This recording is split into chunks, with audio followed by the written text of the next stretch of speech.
on the board since I don't know how long my voice is going to last. Welcome to the ISFMP Policy Board.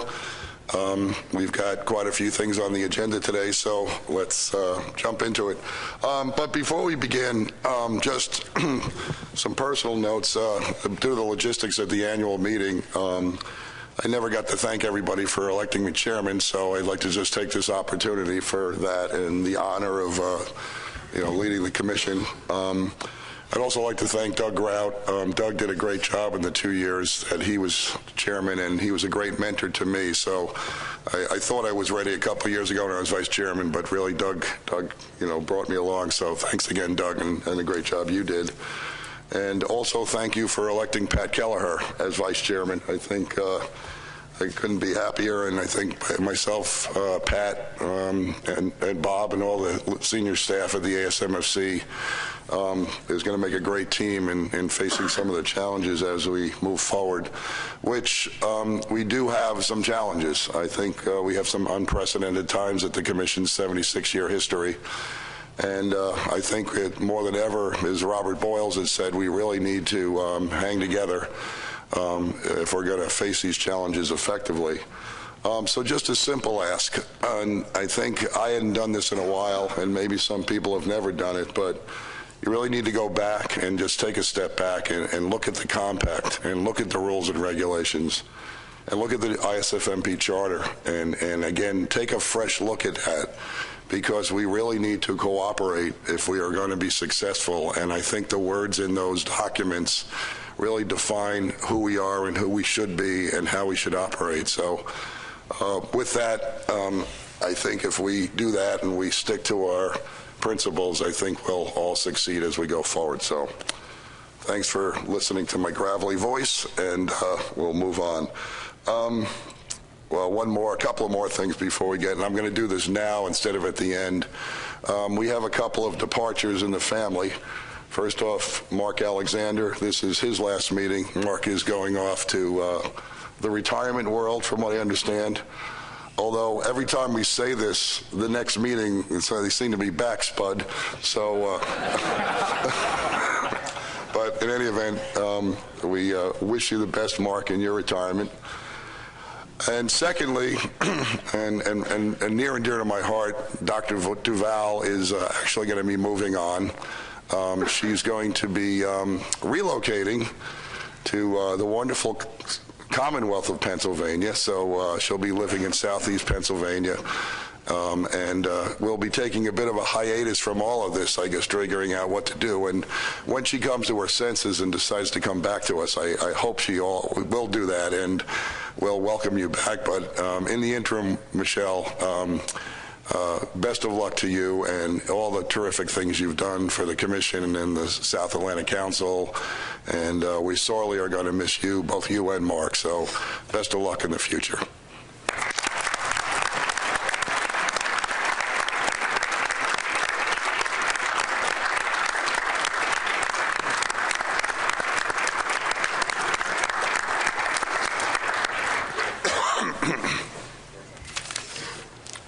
Okay, our next item of business is go over the agenda. We obviously have some changes.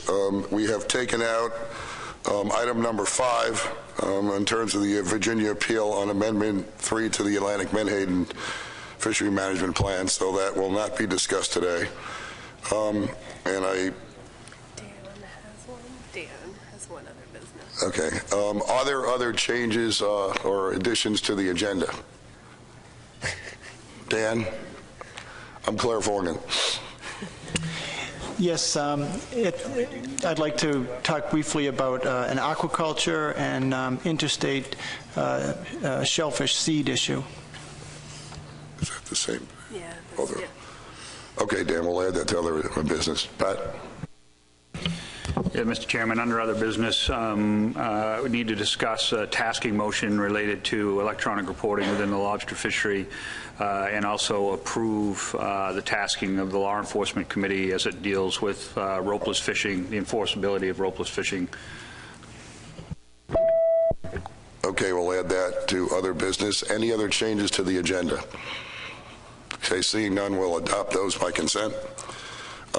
Next item is the approval of the proceedings from the October 2017 meeting. They should be in your briefing materials. Are there any changes to those proceedings? Seeing none, we will adopt those by consent. Before every meeting, we have public comment. I believe we have one individual signed up that wants to make a public comment. However, I caution you, we do not have the Menhaden issue on the agenda any longer, so we're going to limit this. We're not going to have any discussion because of the public comment we had, but we're allowing one comment. So,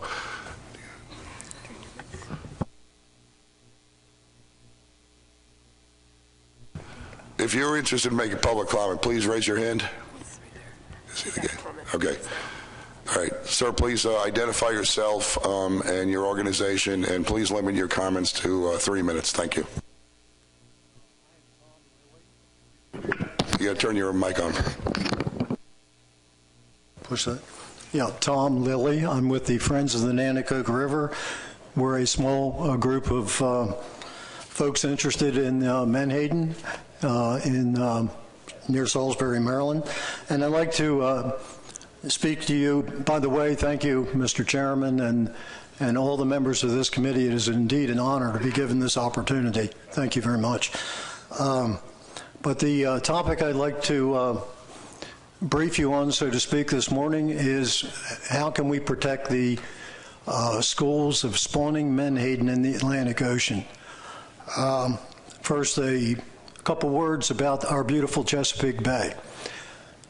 I know you all live near the water. You're concerned about it, but let's remember the Chesapeake Bay is pretty amazing. It has 40 major rivers that come into the bay. You're near one right now, the Potomac. We have the Susquehanna, the Minokan, the South River. Down south, we have the York, the Rappahannock. We have these wonderful rivers. And remember that for each one of these rivers, there are probably, 500 creeks and small bodies of water that flow into them. And then let's not forget all the little bays, the wonderful little bays that we have scattered all around the Chesapeake. Now, while we're thinking about that, let's think about how many? 2 or 3 million baby rockfish that are out in the bay, out in these wonderful bodies of water right now. And I'm talking about the small rockfish, the 1 and 2 year old rockfish. And the waters are starting to warm up a little bit right now. These fish are getting active. And I don't need to tell you, what are they all thinking about? They're thinking about getting something to eat. They're thinking about eating. They're thinking about finding the little worms, the little baby crabs, and the things they need to survive. And the most important thing they need to survive is the juvenile, the little menhaden that are there, that God put there to feed them. And what we know from the last 20 years is that the supply of those little menhaden that those fish need to survive is dwindling and has reached terrible rock bottom levels. We know that from all kinds of research. We know that from guys like me that go out and fish. And don't forget that as that water warms up a little more, those fish are becoming more active. They want to put on weight, and they're all searching and competing for food. And sadly, the small baby menhaden aren't there. Now, why aren't they there? Okay, that's controversial, but one thing for sure, that the reduction industry is catching about 8,000 schools of adult menhaden out in the Atlantic Ocean. And thousands of those schools are being caught before they can spawn. Remember, those schools of menhaden, some of them weigh 25 tons. It's about the size of a tractor trailer load of fish. We don't think about that very often. But those fish have one of those schools probably has the potential to produce 1 billion eggs. Underline again, 1 billion eggs. If we can protect 100 of those schools, and that's what we're here for, I'm talking about. We can protect 100 billion, we can create the opportunity for another 100 billion eggs to come into the bay. Okay, now, a way to move forward, and a way to move forward right now on this, yes, Do we need to do it? Yes, and I have 3 ways that we can move forward. Number 1, this is important. Can we ask Cook Industries, and I guess your representatives are here this morning, to give us the information from the captain's logs that has the information in the past about where these schools are caught, particularly what time of year they are caught, is there a concentration, and what is their condition as to spawning. More importantly, can we ask Cook Industries, and I hope you will answer this, Cook Industries, if you're here, in the future, going forward, can you have your captains record the GPS locations of the schools, their condition as to spawning? And when you take these fish in to be checked in Reedville by the Beaufort Lab, the Beaufort NOAA Lab, can this commission, and I hope you will do this, ask the people down at the lab, Ray Morick, for example, can they take samples of the spawning condition of these fish, like goes on up in the herring industry in New England? What you've done in the herring industry in New England to protect the spawning fish is a great example for what can be done here. Now, those are the first 2 points. We need to get the records. Our scientists, many research papers, as you know, have been done on the movement of the spawn and the currents. Oceanographers have been worked on this for years. But they need the information, Cook Industries, as to the locations and conditions of that spawn. That would help them tremendously. Okay, we know, as I mentioned, we know that system of closures is working up in New England. I'm asking you, Commission, let's do that here, and then let's not do it years from now. Let's start thinking about doing it now. Now is when the Bay needs those fish desperately. Now, if you will agree with, by the way, isn't this a win-win-win situation for you commercial people, for you recreational people, for you environmental people? Getting more juvenile fish into the Bay is a win situation for everyone. We should be together on this. There's no reason to fight each other on this. This is something that would help everyone, and we can do it now. We can do it this summer. And how do we get it started? Staff, I'm asking you, set a meeting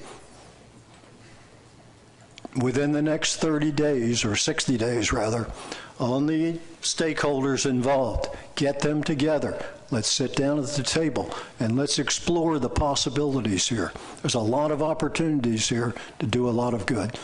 So that's it. Thank you so much for listening to me. And it's an honor, really. Thank you. Thank you, Mr. Levy. Any other comments on topics not on the agenda before we move on? Seeing none, we will move on to our first item. Our next item, which is update of the executive committee from yesterday. Mr. Lilly, could you please switch that microphone off? Thank you.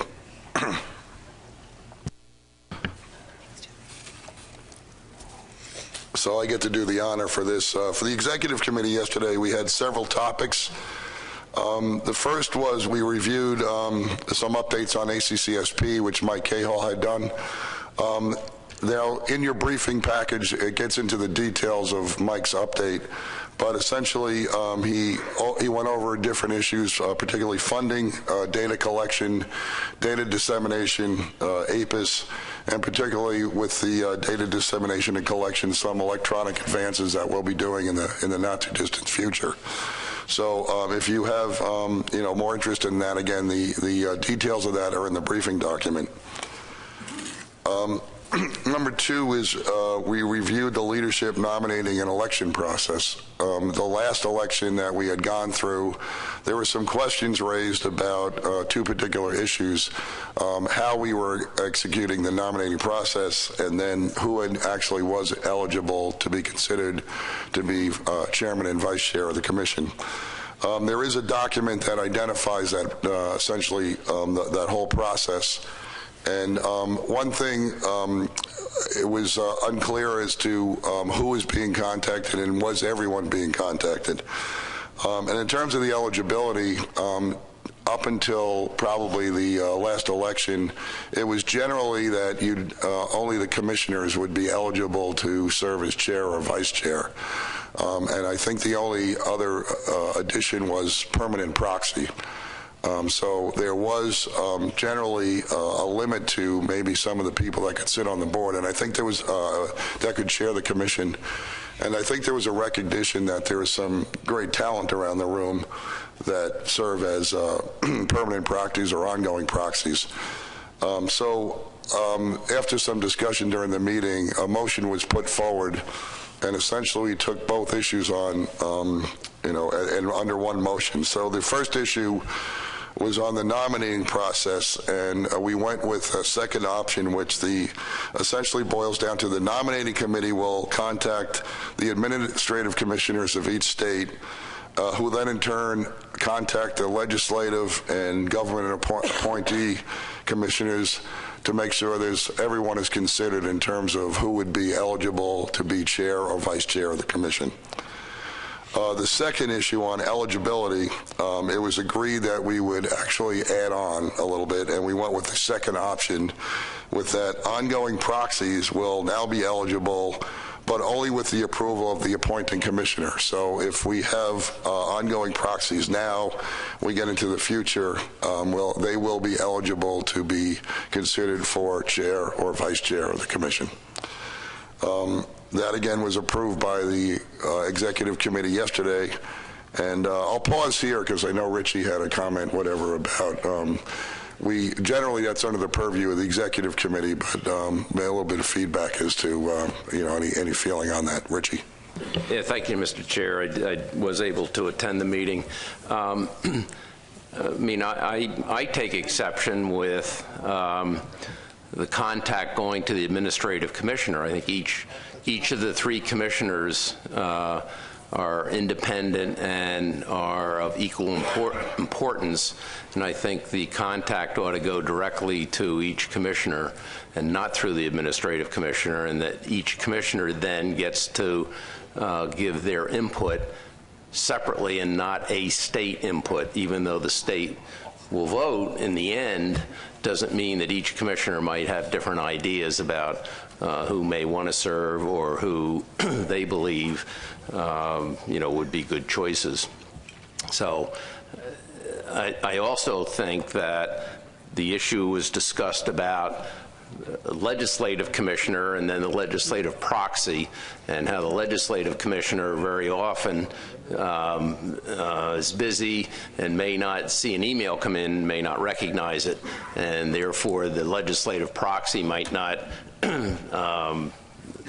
be told from the legislative commissioner about this process. So I think that when there's contact by email, that it ought to go to both at the same time, so that we know that the commissioner that the proxy that's active here is getting contacted, and it doesn't go by the wayside in the legislative commissioners, in their email box. So that's my thoughts, and I hope that all commissioners can participate in this process equally. I got Doug next. Oh, Dennis.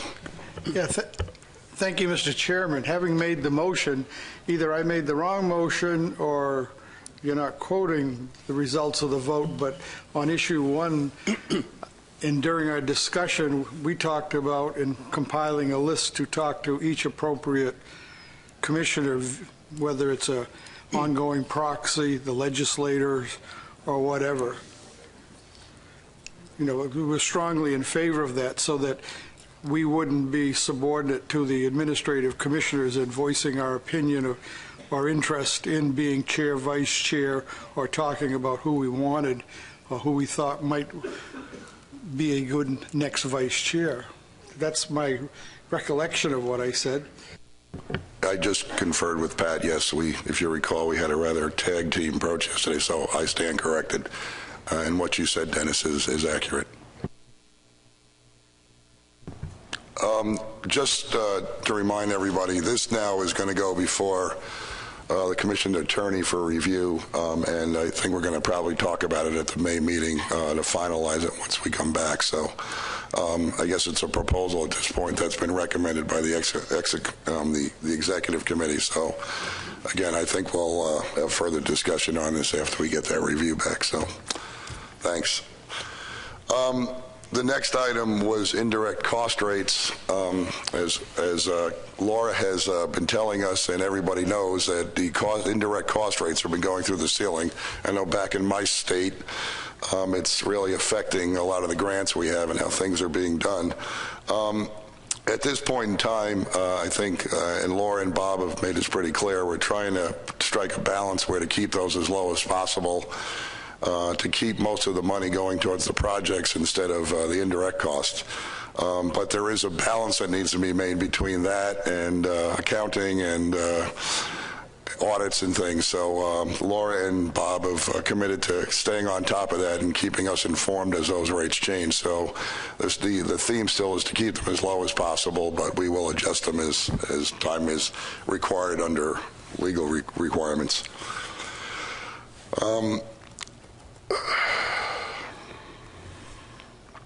Next item was the appeals process. And there was some concern. Well, it's funny when people talk to me about becoming chairman, they said, oh, never we're about appeals. They never happen. And now we seem to be having them on a regular basis. We had been tweaking the appeals process somewhat, and we seem to be using it a lot more now. So we've taken another look at it. And there was some discussion around the criteria. And there's essentially 5 criteria that an appeal can go forward on. And specifically during the discussion yesterday, criteria item 3 and 4, there was some concerns about maybe vagaries under it, maybe misinterpretations of it, and even possibly under 5. So considering the fact that we're anticipating maybe more appeals in the not too distant future, we really needed to tighten those up. So Jay McNamee and Jeff Brust volunteered to expand and clarify on these 2 points as an initial take, because item 3 in particular is on data and the information we use in terms of these things. So they're going to take a first crack at this, come up with maybe some suggested changes to it, and then we're going to bring it back at the May meeting, and we'll have another discussion about if we're going to amend the appeals process for better clarification and maybe better use as we move forward. Last item on the agenda was conservation equivalency, and there was some discussion about some of the requirements that are being under conservation equivalency, and are they actually being applied? And particularly, the plan review team, essentially after conservation equivalency is implemented, is there reviews being done after the fact a year later? And it came up yesterday, I guess, at Stripe Bass, is that if we do these things, are we truly looking at them? And the response was kind of a mixed review, sometimes not. So we really need to look at that a little bit and maybe tighten that up. So once again, the overworked Jay McNamee is going to be looking at essentially, that particular issue and maybe some more. And really, the one issue was we have to add in sufficient time to review for the PRT to review some of these. If the conservation equivalency truly is working, and that the information that they need to make those decisions is obviously takes a little time to go through. So that's another effort that Jay will look into, and then we'll be bringing that back at the May 2018 meeting. And that was pretty much the end of the meeting, and I'll actually leave it up to Pat since he took over for me since my voice didn't last very long. So did I miss anything? I think you covered it. Okay. Any comments or questions on that before we move on? Okay, seeing none. Oh, sorry, Roy, go ahead. Jim, thank you. hesitate to stop forward progress, but I thought I had a good understanding of where we were with regarding the nomination process, but frankly, the two questions and then the response to the questions have confused me a little. Could you clarify that once again, who the nominating team will contact to solicit names for officers?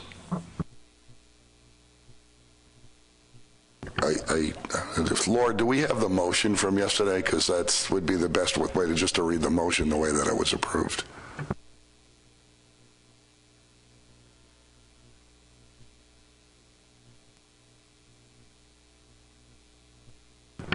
I don't feel so bad, Roy, that now you're confused too, because I was for a minute there. So.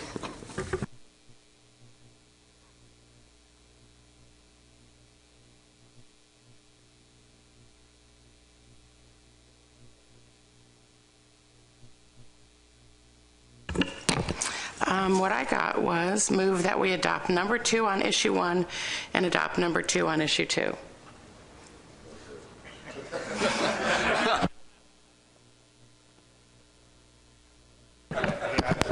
All right. Pat's got it first, and I'll come back to you, Robert. So, issue 1, what is the appropriate approach to contact commissioners for nominations? And the motion that was supported was item 2 under issue 1. A member of a nominating committee will contact the administrative commissioner from each state and request they communicate with the state's legislative and governor's appointees. And then to clarify, to the point that Dennis Abbott brought up, staff will compile a list to ensure that the administrative commissioner has that full list of who he needs to contact. Under issue 2, who should be eligible to serve as an officer? Under issue 2, item 2 was chosen. Commissioners and ongoing proxies are eligible to serve as officers. However, the appointing commissioner must agree to the eligibility of a proxy.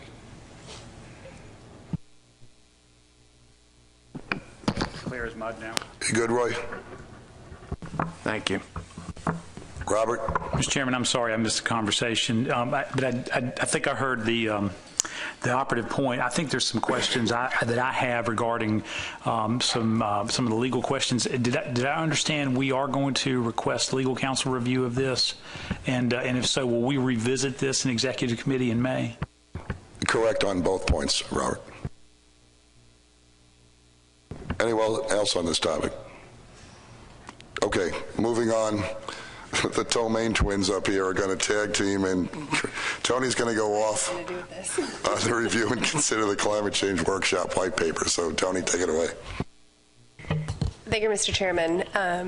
At the annual meeting, I went through the draft climate working group white paper in full details. I'm going to briefly run through it again today. What we had said at the end of the discussion was that folks would sit on the white paper, bring forward any concerns or comments they had to staff, and then we would vote on approval of the white paper here today. And I only received one set of comments from NOAA Fisheries, which we've incorporated into the document, which was included on your briefing materials. Just as a refresher, the Climate Change Working Group was tasked to develop a science policy and management strategy to assist with adapting changes in species abundance and distribution resulting from climate change impacts. And this white paper was pulled together to provide options to assist boards in sections in the management of species that are being impacted by climate change, with a focus on stocks with low biomass and allocation issues. This is by no means a marching order for any board or section. It's just there to be used as guidance if they'd like to do so. We should note that none of the options that were analyzed to clarify the pros and cons of them, and that the options that are included in here are not all consistent with federal law or the fisheries management goals identified in the charter in some cases. So the lists are just a starting point for managers as they begin their discussions on these issues. The document contains a stepwise approach in looking at how to address these climate change issues. The stepwise approach allows for change in the process throughout time as we see changes in either species allocations or in the environment. It considers information for stocks at persistent low biomasses. It asks questions about what's the appropriate level of harvest, how the resources should be committed to continuing monitoring and managing of the species. Looking at status quo of how to address monitoring and management, evidence of a change in productivity to adjust reference points to reflect that change. If there's evidence that the stock has low to no productivity, is recovery to sustainable levels highly unlikely? For management and monitoring to cease, harvest does not need to continue because it becomes economically feasible. These are some of the options that you can choose from. The document goes to list a series of science requirements that you should have when thinking about these stocks at persistent low biomasses. It also has a section contained on management for stocks with changing distributions. It has options that look at different types of state-by-state allocations. It has options that look at maintaining state-by-state allocations, but revisiting those allocations based on certain triggers, and there's a series of triggers that are listed. And then lastly, it has options for management for moving away from state-by-state allocations.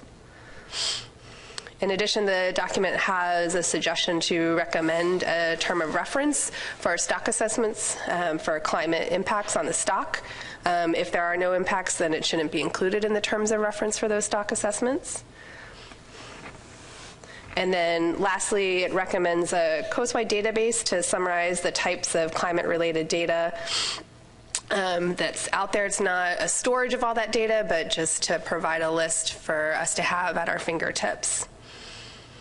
Are there any questions? Try not to repeat what I did last time.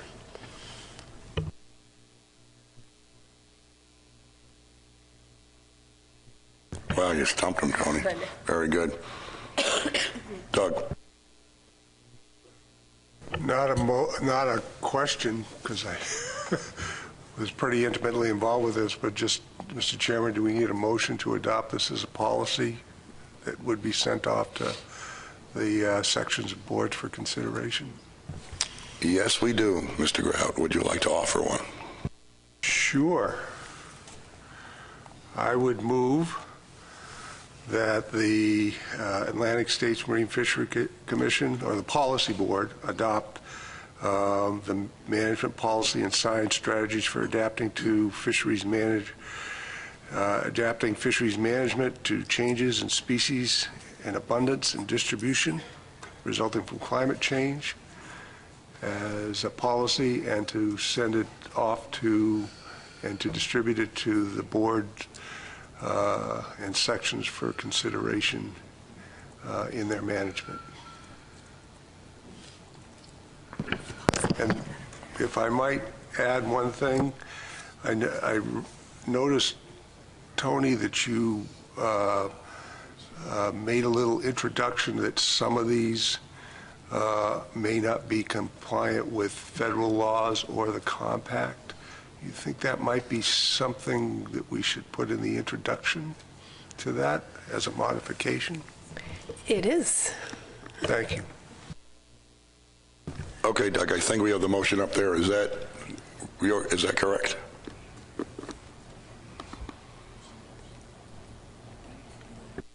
Sure, and if I could also say, and to distribute this policy to the boards and sections for consideration. Okay. Do we have a second to that motion? Jason McNamee.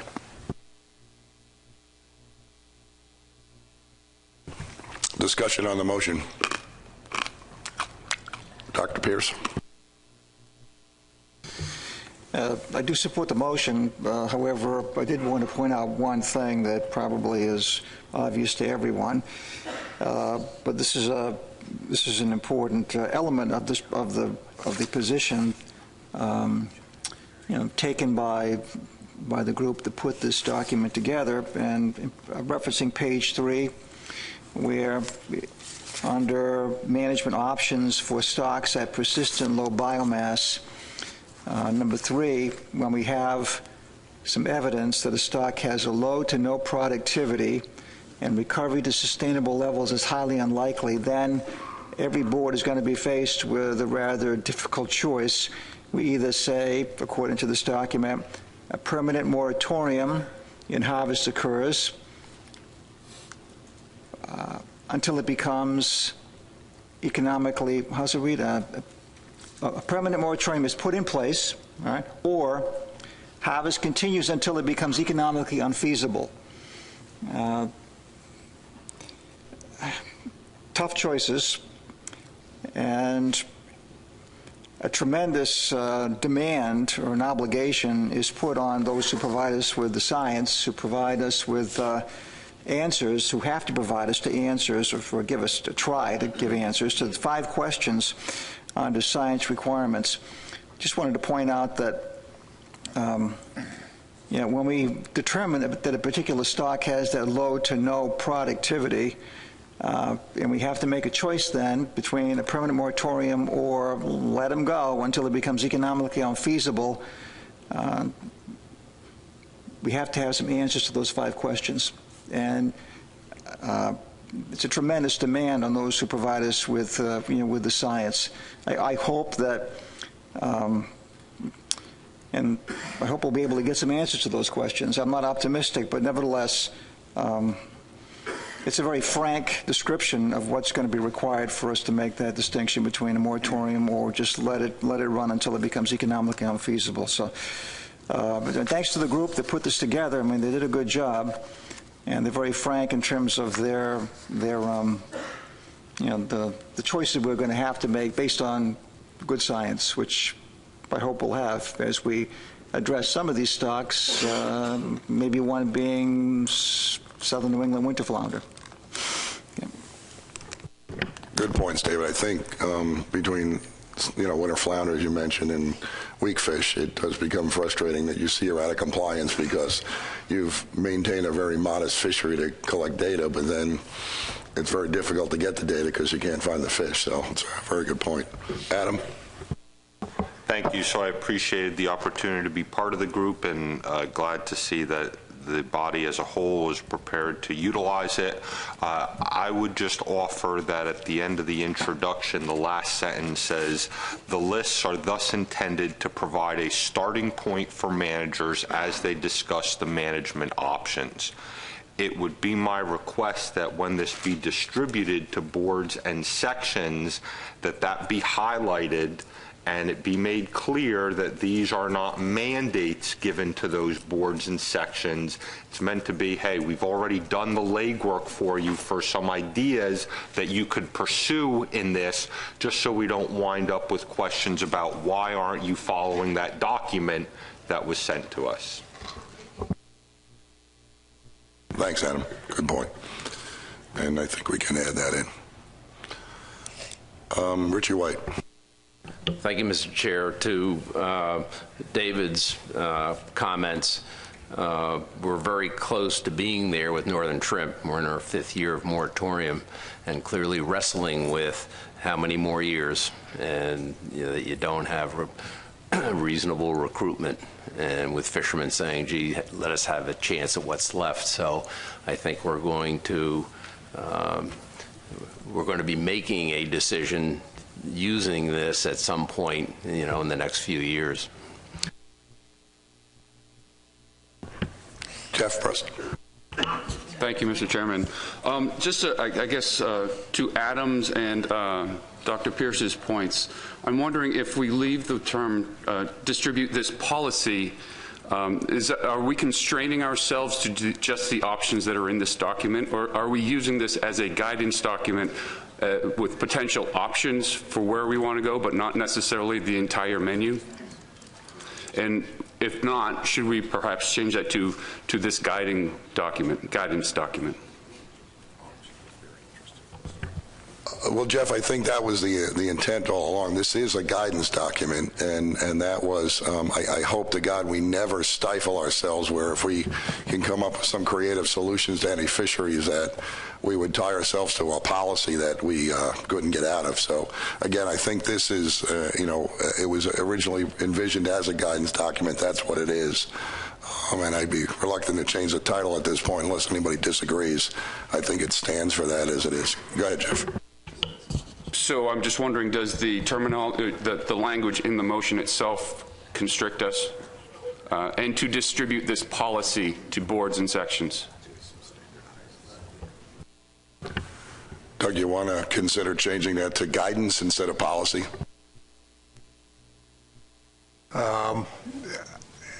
If it makes people more comfortable, again, I can see a policy can be a guidance document at the same time. I don't think it's something we have to, well, in the title is policy and science strategy, so that's where I was coming from. And it's clearly, these were guidance documents. If you come up with something that we haven't thought of, great, and I think we should even modify it if this document, if there's a new idea that about how to handle things, I think that would be great.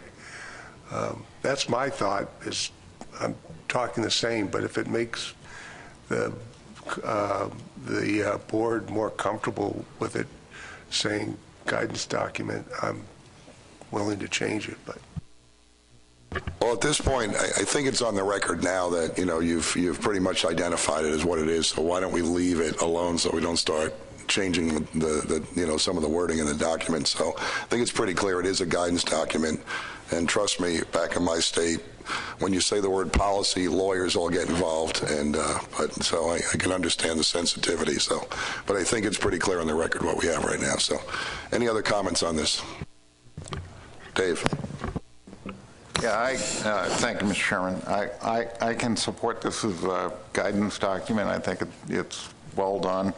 But I just note that I think this is going to, as we try to implement these provisions, we're going to have to continually tweak these and add and delete to the group. And there are a whole, depending upon, given the discussion we've had over the past few days about weak fish and some of these other stocks, and southern New England lobster, where we already have a strategy in place to downsize, right-size the industry to the available size of the resource, we're going to have to just, kind of customize our responses based on a lot of the biological facts and industry economics. So I think these should be guidance and flexible is the point. Thank you.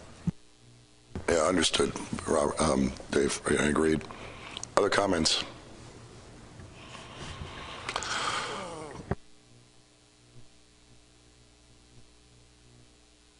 Okay. Is there? Well, let's maybe do this simply. Is there any objection to the motion? Okay, great. Seeing none, we will adopt the guidance / policy / whatever we're going to call it as by unanimous consent. Okay, we're going to move on to our next item, which is a Habitat Committee report, and Lisa Havel's going to lead us in on that discussion. So, Lisa, whenever you're ready. Okay. Thank you, Mr. Chairman.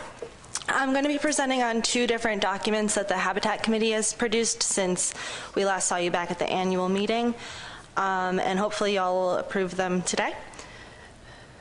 So the first one is our Climate Change Recommendations Report. Task 4.6.2 of the 2017 ASFMP Action Plan says to identify gaps in state coastal regulatory planning regarding climate change impacts and make recommendations to increase resiliency. So that's what this report is doing. And it builds off of the 2016 summary of state initiatives that address climate change that we presented last year to you. State initiatives were grouped into 8 different categories, and since I have a little more time today, I'm going to read through those quickly. The first one is established working groups or legislation to reduce carbon output. The second is established working groups or legislation to respond to climate change threats. The third is produced reports on climate change. Number 4 is assesses and monitors the effects of climate change. 5 is has mechanisms for collaboration among agencies and other organizations. 6 is addresses climate change in planning documents. 7 is has responded to climate change on the ground. And 8 is includes climate change in outreach efforts. Each state has implemented between 1 and 8 of these initiatives, and 4 states have implemented all 8 of them. At a minimum, all states address climate change in their state wildlife action plans. We notice that there are opportunities for more on-the-ground response, depending on the state. Also, more opportunities for working groups or legislation to reduce carbon outputs as well as to respond to climate change threats, and more opportunities for collaboration and outreach. The report includes lists of recommendations, and these fall under 3 different categories: energy production and use, science and monitoring, and increasing resiliency. The report also includes additional literature and links to climate change initiatives along the coast, including a lot of information from NOAA and the Department of the Interior. And there's also a summary of the initiatives taken by each state. The second document that we produced was an update to the Submerged Aquatic Vegetation SAV policy. 2017 was the 20th anniversary of the Habitat Committee's Submerged Aquatic Vegetation policy. And in 2017, the Habitat Hotline theme was SAV, and the Habitat Committee also reviewed and updated the 1997 policy document. The Habitat Committee reevaluated the policy's recommendations and importance and determined that the policy is still relevant, arguably more important now than ever. They left the goals largely unchanged from the 1997 version, with the primary goal being to preserve, conserve, and restore SAV where possible in order to achieve a net gain in distribution and abundance and prevent further losses. There were 6 key components to achieving the goal of this policy, and these components did not change from the previous version. They are the assessment of historical, current, and potential distribution and abundance of SAV, protection of existing SAV, SAV restoration and enhancement, public education and involvement, research, and implementation. The policy was updated based on emerging issues and new information. Emerging issues include aquaculture and climate change, which has changed a lot over the last 20 years. And new information includes more up-to-date information on what's going on in the Chesapeake Bay, the goal of restoring 75,000 acres by 2025. So there's more up-to-date information in the background information section, the policies, and also the recommended actions. The policy also includes a summary of initiatives taken by state and federal partners, as well as SAV contacts for each state. I also wanted to add that the Artificial Reef Committee is meeting jointly with the Gulf States Marine Commission at the end of this month, so I'm happy to take any issues that you may have to that committee when I go as well, if there's anything you want to discuss about that. And with that, I'll take any questions on either of these 2 documents. Thank you. Thanks, Lisa. Great report. Questions for Lisa on either one of these reports?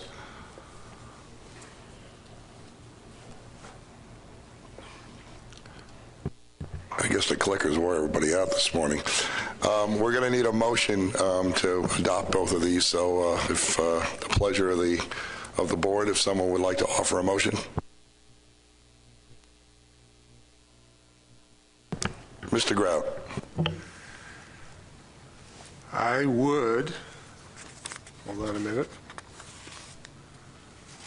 move to adopt the Climate Change Gaps and Recommendation Report and the revised Submerged Aquatic Vegetation Policy Report put forward by the Habitat Committee. Do we have a second to the motion? Jeff Brust. Any discussion on the motion? Is there any objection to the motion? I'm sorry, David, did you have a comment?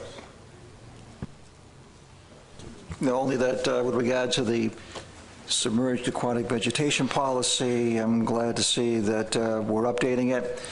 Certainly in my state, there's high priority on regaining some areas of eelgrass, notably. Planting eelgrass, trying to regain that which has been lost over the years, and we've had some, modest success regarding that. Plus, we're also very much engaged in some ongoing efforts to identify and protect eelgrass beds, especially from a variety of different fishing gears. So this updated submerged aquatic vegetation policy is quite consistent with what we're doing in our state, and I can use this updated policy as a way to further our ongoing efforts and to defend our ongoing efforts. Thank you. Yeah, that's a good point. Same thing in New York. We have a lot of aquaculture interest now, and this is really helping steering those locations away from aquatic vegetation. Any other comments? All right, seeing none, is there any objection to the motion? Seeing none, we will adopt that by unanimous consent. Our next item is actually lunch break, but we're going to keep working until we get to 12 o'clock, and we'll stop at that point. So our next item is the North Atlantic Right Whale 5-year review and reinitiation of Endangered Species Act, Section 7, the fishery biological opinion, and Mike Asaro is going to come up and lead that discussion. Just give Mike a second to get up here.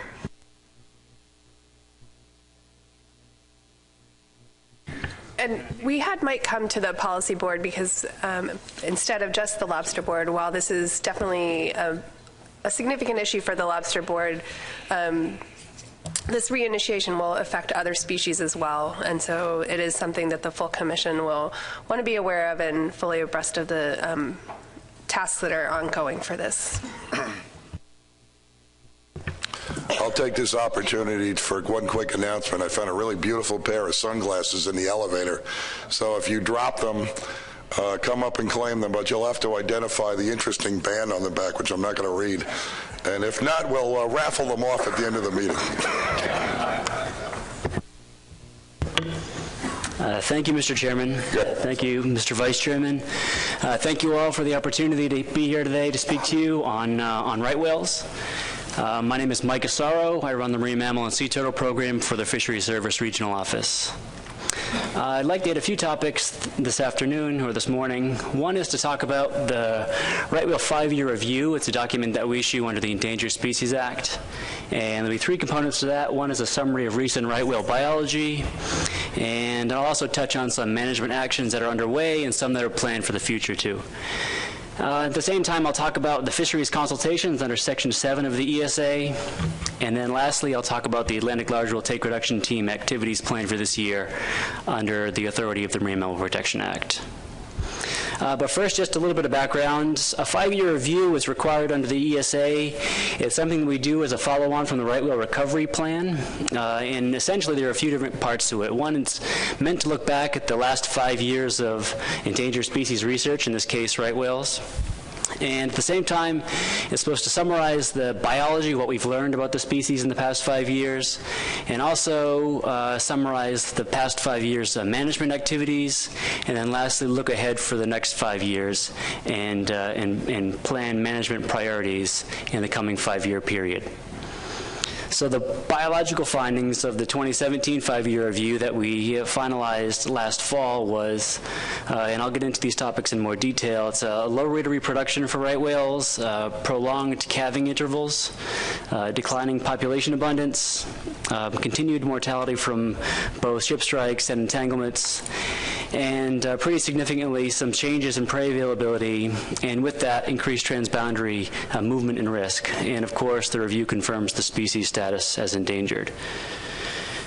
Here is the major biological finding, I'd say, over the past 5 years of right whales. This is a new method for modeling abundance of right whales. The top chart, if you can see it, it's basically the modeled estimate of right whale abundance over time. And you can see there are 2 lines there, in the 2 lines, or the 2 plots diverge pretty greatly in recent years. And You should know for many years, right whales showed such high sight fidelity in places where we'd expect to see them each year that we could essentially fly aircraft over where right whales aggregate, and using photography and our ability to identify every individual right whale, basically get a photograph census of the entire population. And because right whales came to the same areas each year, it made that process relatively easy. And that's unique for large whales in this country. Right whales are the only species for which that was the case.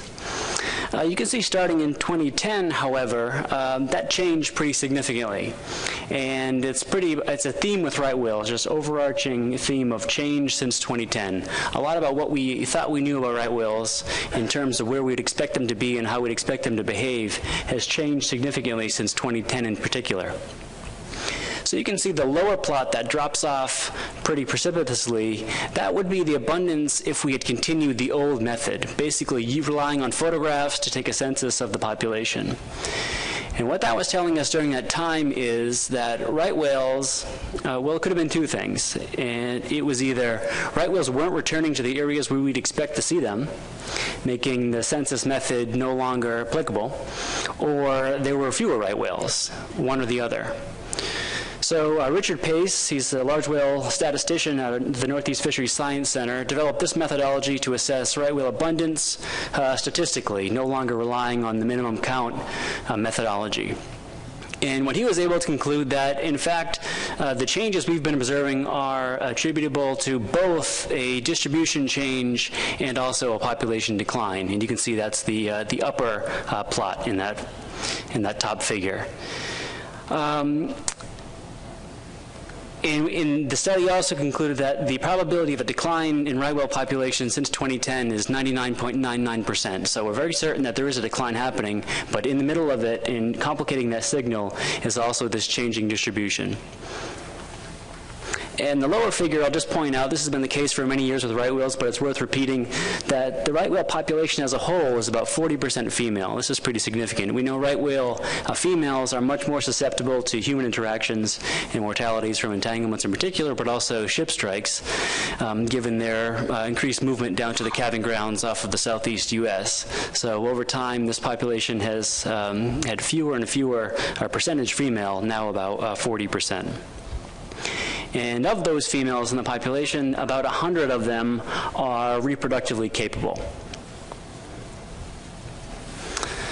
This is a plot showing per capita human interactions from the NOAA Fisheries Stock Assessment reports that are published each year. And you can see a general trend of decreasing ship strike mortalities, particularly in response to the ship speed rule that was put in place in 2010. We saw, as predicted in the development of that rule, slowing vessel speed has had a pretty significant reduction in ship strike mortalities over the past decade. And over the same period, there's been a pretty significant increase in entanglement mortality as well, and up over 1% of the population dying of entanglement each year at this point. And I'll mention that the numbers that here are observations. So there are no systematic observer program for right whale mortalities. Everything is really opportunistic with no sampling methodology or observer program or things like that. So it's basically what we can see, which we're fairly certain is a conservative estimate.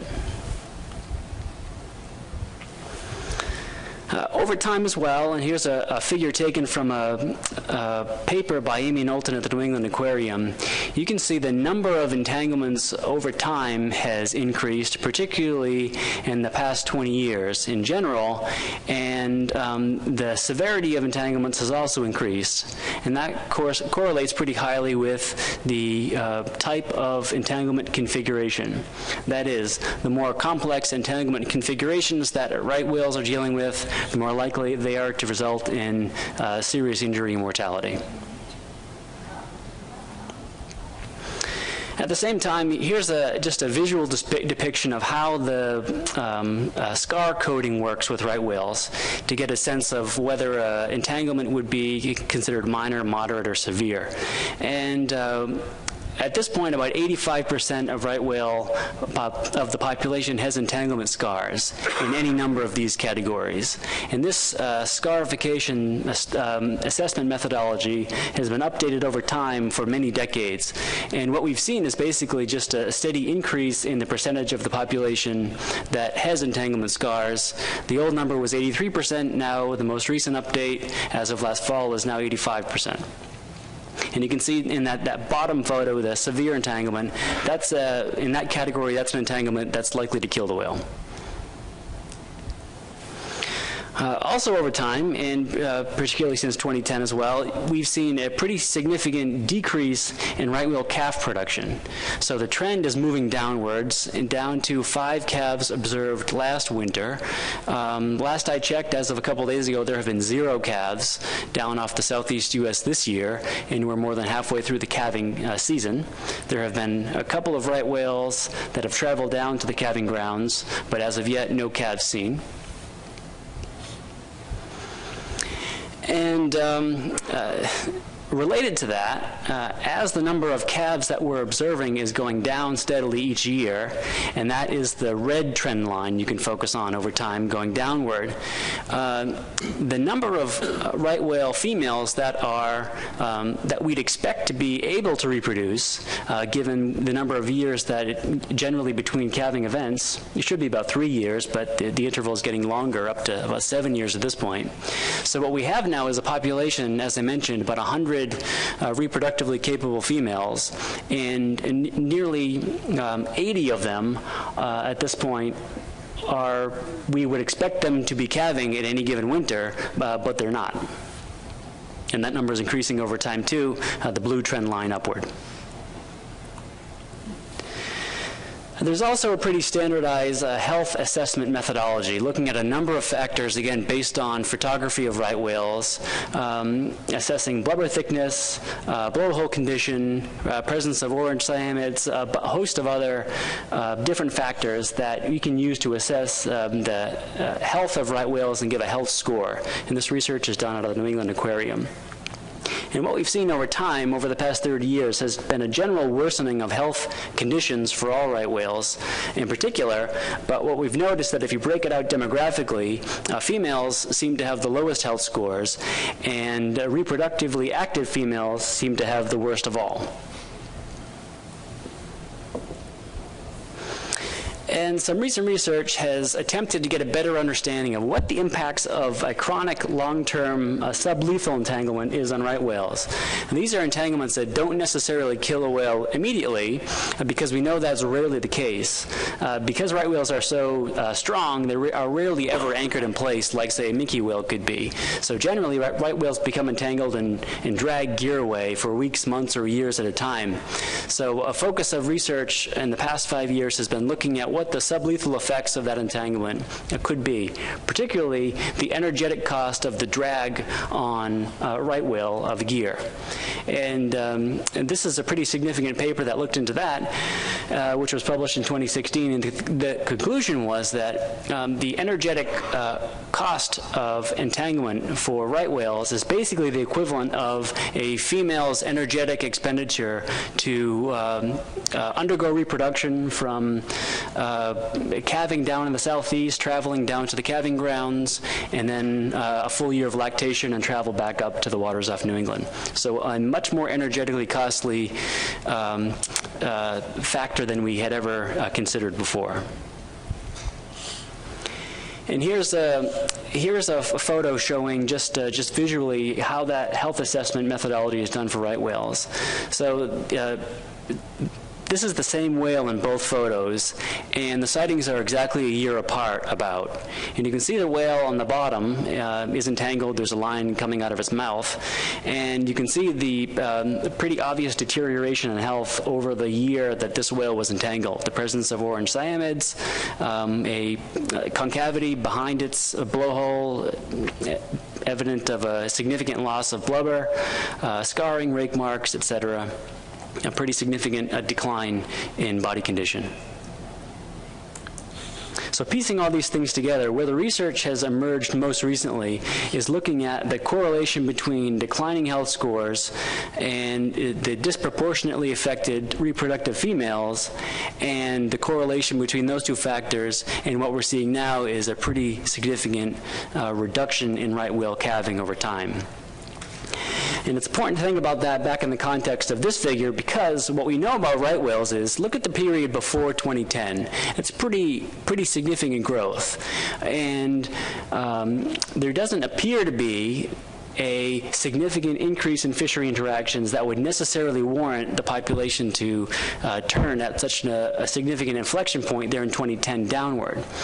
Right whales are extremely resilient and have been subject to ship strikes and entanglements for decades, yet as you can see here, showed pretty good growth over time. So in the period since 2010, the reason for the decline largely is because of this lack of calving. Right whales just haven't been replacing themselves at the rate seen in previous years, and that's pretty much what we can attribute this decline to. And I will add, so the study period in this analysis here was 2010 to 2015, which took the number of right whales from 480 down to 453.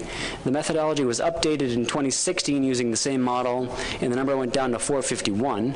And then the model will be rerun this October with 2017 data. But based on what we were able to observe in 2017, which I'll run through here, we can count on that number going down even further. So last year there were 17 dead observed right whales. 12 of those were up in Canada and the Gulf of St. Lawrence over the summer, while their snow crab season was going on in the Gulf. Of those 12 whales up in Canada, 7 necropsies were performed. 2 died of entanglement, 4 died of blunt force trauma, and 1 was unknown. There were also 5 dead whales off of Massachusetts and around the Cape and the islands as well, floating. 1 was inside Cape Cod Bay. That was a ship strike on a 1-year-old. The other 4 were severely decomposed, floating. 1 was 100 miles east of Cape Cod on George's Bank. The other 3 were down floating by the islands. So these were severely decomposed animals, so it's not much is known about how they died or where they died. But the cause of death on 2 of those is pending with some evidence of entanglement, but it's not necessarily conclusive because, as I said, a lot of them have entanglement scars, so it's unlikely that that necessarily killed them. 1 was blunt force trauma, as I said, in Cape Cod Bay, and then 2 were unknown. And there were also 9 live entanglements observed in both U.S. and Canada last year. It was 5 up in the Gulf of St. Lawrence, and then 4 in U.S. waters as well. And then you may know just a couple of weeks ago, there was a dead right whale entangled seen off of Virginia Beach. That necropsy was performed on that animal. The cause of death was a chronic entanglement. We were able to retrieve the gear from that animal, and it was shipped up to our gear storage warehouse in Narragansett, Rhode Island, where our gear team is starting to take measurements and analyze the gear. There doesn't seem to be any necessarily obvious clues on where, when, and how the entanglement occurred, but our team's giving it a look now to see if there's any leads we can follow to try to get a better sense on where that whale was entangled. So some of the long-term recommendations of the 5-year review, I'll just go through this quickly. It's getting a better understanding on the energetic stressors on right whales, including sublethal entanglement, but also on the changes in environmental conditions and prey availability in around right whale habitat. There's also some research showing a pretty significant distribution of copepods, which are right whale's primary prey, in and around the Gulf of Maine and in the Gulf of St. Lawrence as well. So, given right whale size and the species they forage on, when they're not reproducing, they're spending pretty much their entire time foraging. So right whale behavior and where and when we see right whales is predicated largely on where copepods are too. So trying to get a better understanding on where copepod distribution may be taking right whales, and if in that movement they're either spending more energy foraging than they had before, or if that change in movement is taking them into areas of higher entanglement and ship strike risk as well. looking at a better, how we can best allocate resources and efforts to get a long-term cross-regional plan for monitoring right whale population trends and habitat use, using the array of shipboard, aerial, and passive acoustic survey tools that we have currently deployed and being used throughout right whale range to get a better idea of where these animals are, and possibly to the point where we could even predict where they are based on certain environmental conditions. And that follows along, too, with prioritizing funding for the variety of surveys so we can understand where and when right whales are in as near real time as we can get it. And then pretty significantly, analyzing the effectiveness of the regulations we put in place under the Marine Mammal Protection Act over the past 2 decades, and also the ship speed rule over the past 10 years, to see what role those regulations have played in right whale recovery and how effective they've been at each iteration of those rules, which I'll go into in a little more detail here. And then again, related to the Section 7 process, which I'll talk about, is analyzing the effects of commercial fisheries on right whales as well. So some things currently underway. We are engaged with our counterparts in Canada, both Transport Canada and Fisheries and Oceans Canada, as part of a bilateral right whale working group. The Canadians have been pretty open and sincere, especially their Minister of Fisheries and Oceans, Minister LeBlanc, about their willingness to implement both shipping and fishing measures in prep for their upcoming season here this spring to prevent a repeat of the mortalities that happened last year. We have in the regional office, a right whale recovery coordinator. That's Diane Borgard. Some of you may know her.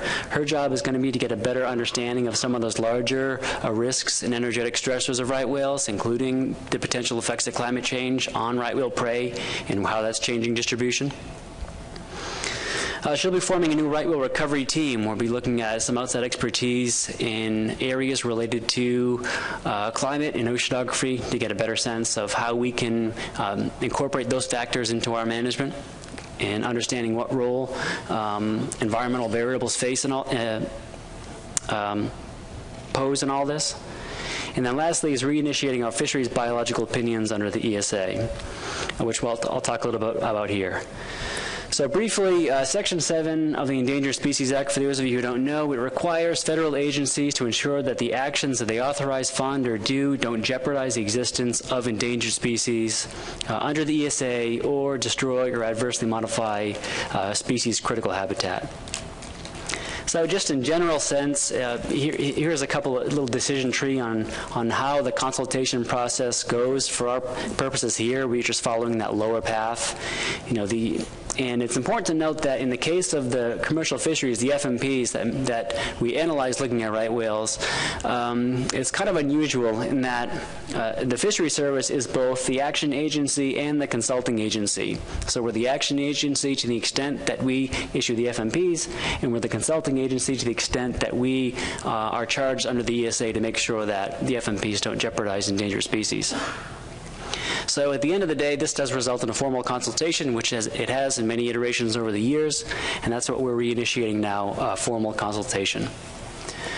So we announced as part of this 5-year review, we're reinitiating consultation on a number of FMPs. You can see them all listed here. It includes American lobster, and the last biological opinion and consultation done on the lobster FMP was in 2014. The so-called batched fisheries, all those fisheries rolled into one consultation, you can see there, and then also the Atlantic deep sea red crab as well. And the last time we underwent this process to produce these biological opinions, the conclusion was that these FMPs were not likely to jeopardize the continued existence of right whales or any other ESA-listed species. So just to give you a sense of what a biological opinion is, and this is the process we're just starting underway now. It's basically just a detailed explanation of what the action is, in this case the fisheries, status of the species, in our case, focusing on right whales as well, and then the environmental baseline meant to capture a lot of the climate change issues, the changes in right whale distribution, potential risks right whales are now facing in Canada that weren't considered before, and then the specific effects of the proposed action, basically layering on what potential effects of each of these individual fisheries may be layered on top of that environmental baseline to look at the cumulative effects. And putting it all together, making the jeopardy conclusion.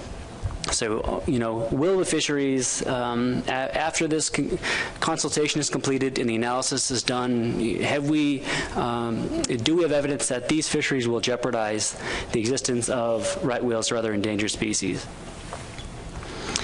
And then at step 9, it can include things like reasonable and prudent measures for cases where it's not a jeopardy finding, and those can be recommended tweaks to or required tweaks to an action meant to minimize some of the effects of an endangered species.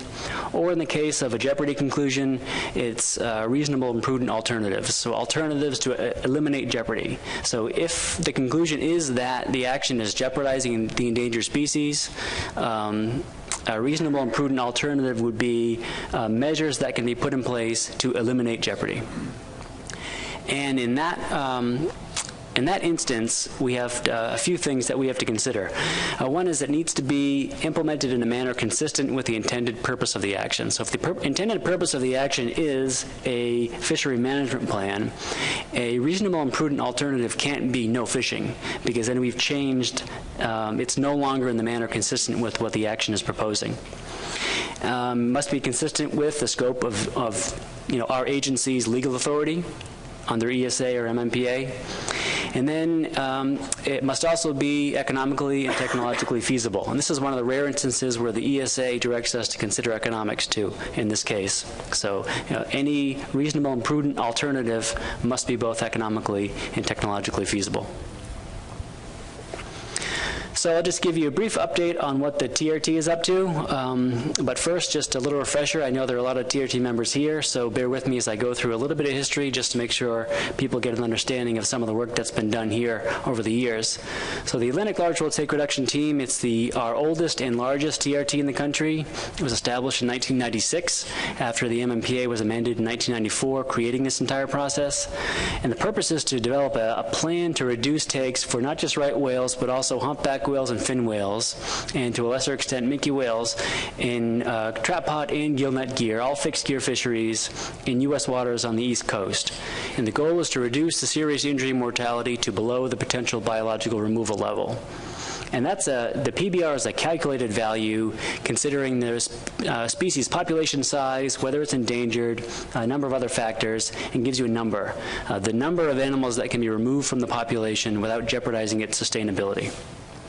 So for reference, for right whales over the 20-year period, the PBR has been basically 0 or 1 or around there. So very, very low. So you just get a sense of the team membership. As I said, it's a large team because it affects so many different fisheries and geographic locations along the East Coast. 61 members. And over time, I won't walk through this timeline step by step, but I will just say the initial take reduction plan established things like the weak link requirements 20 years ago. There was some gear marking and closures initially too.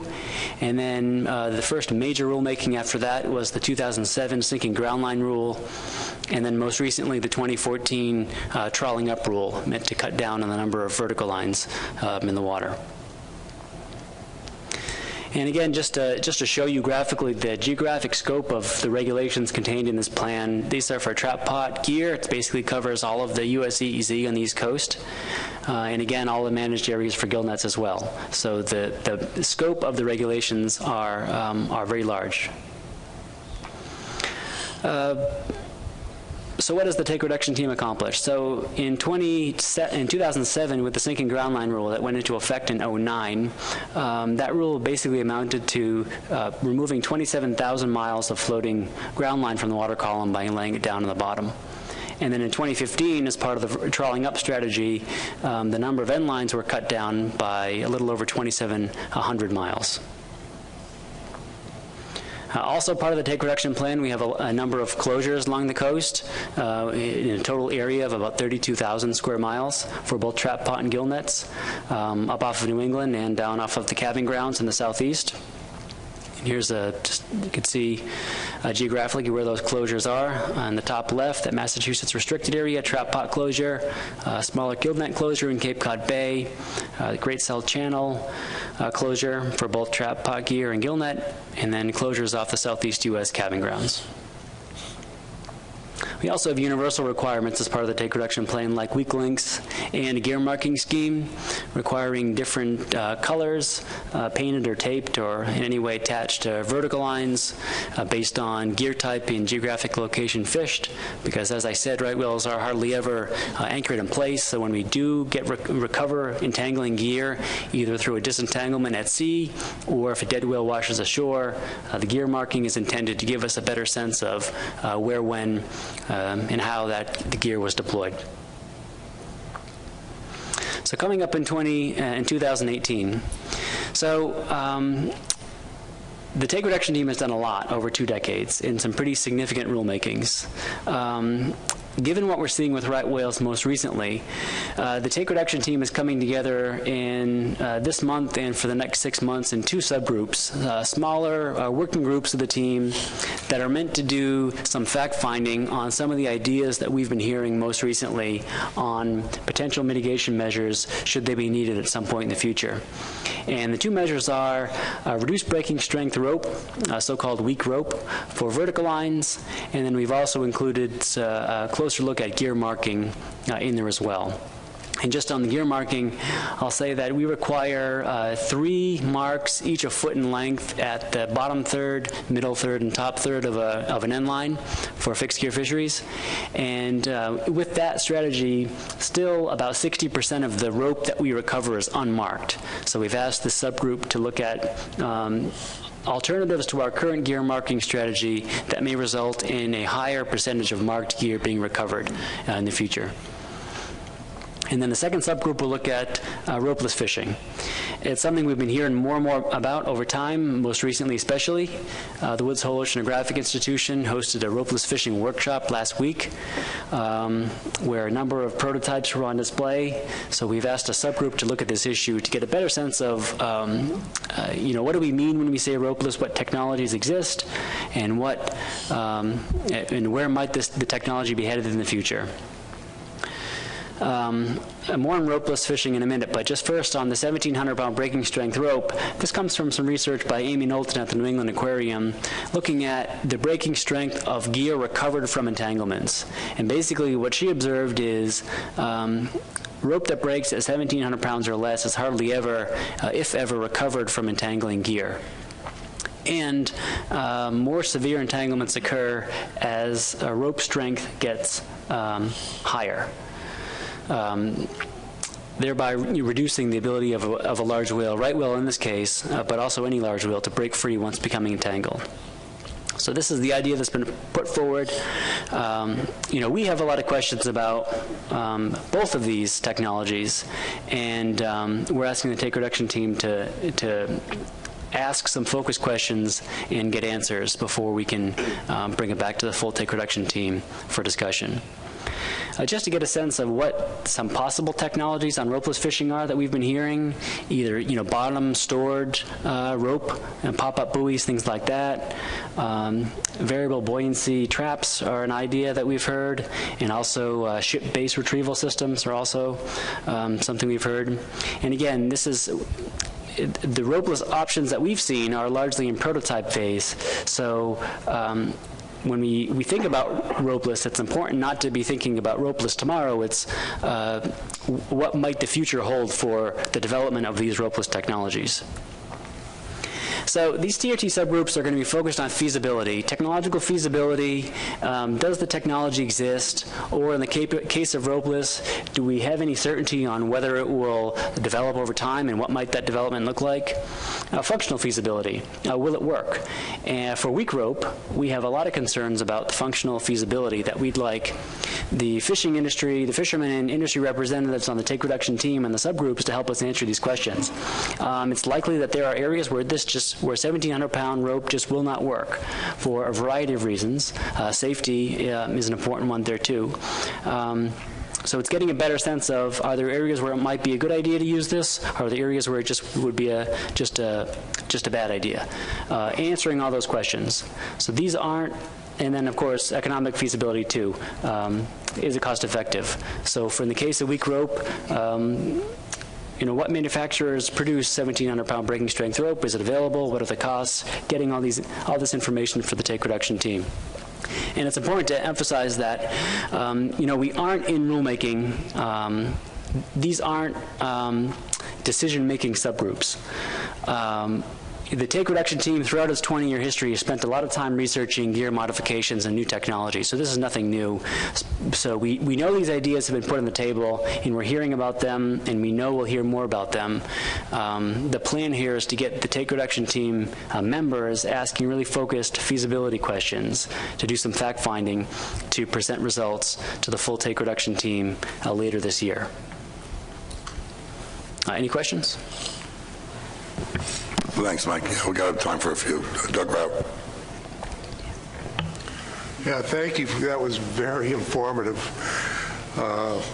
One of the things that when I first brought to our law enforcement is the concept of ropeless,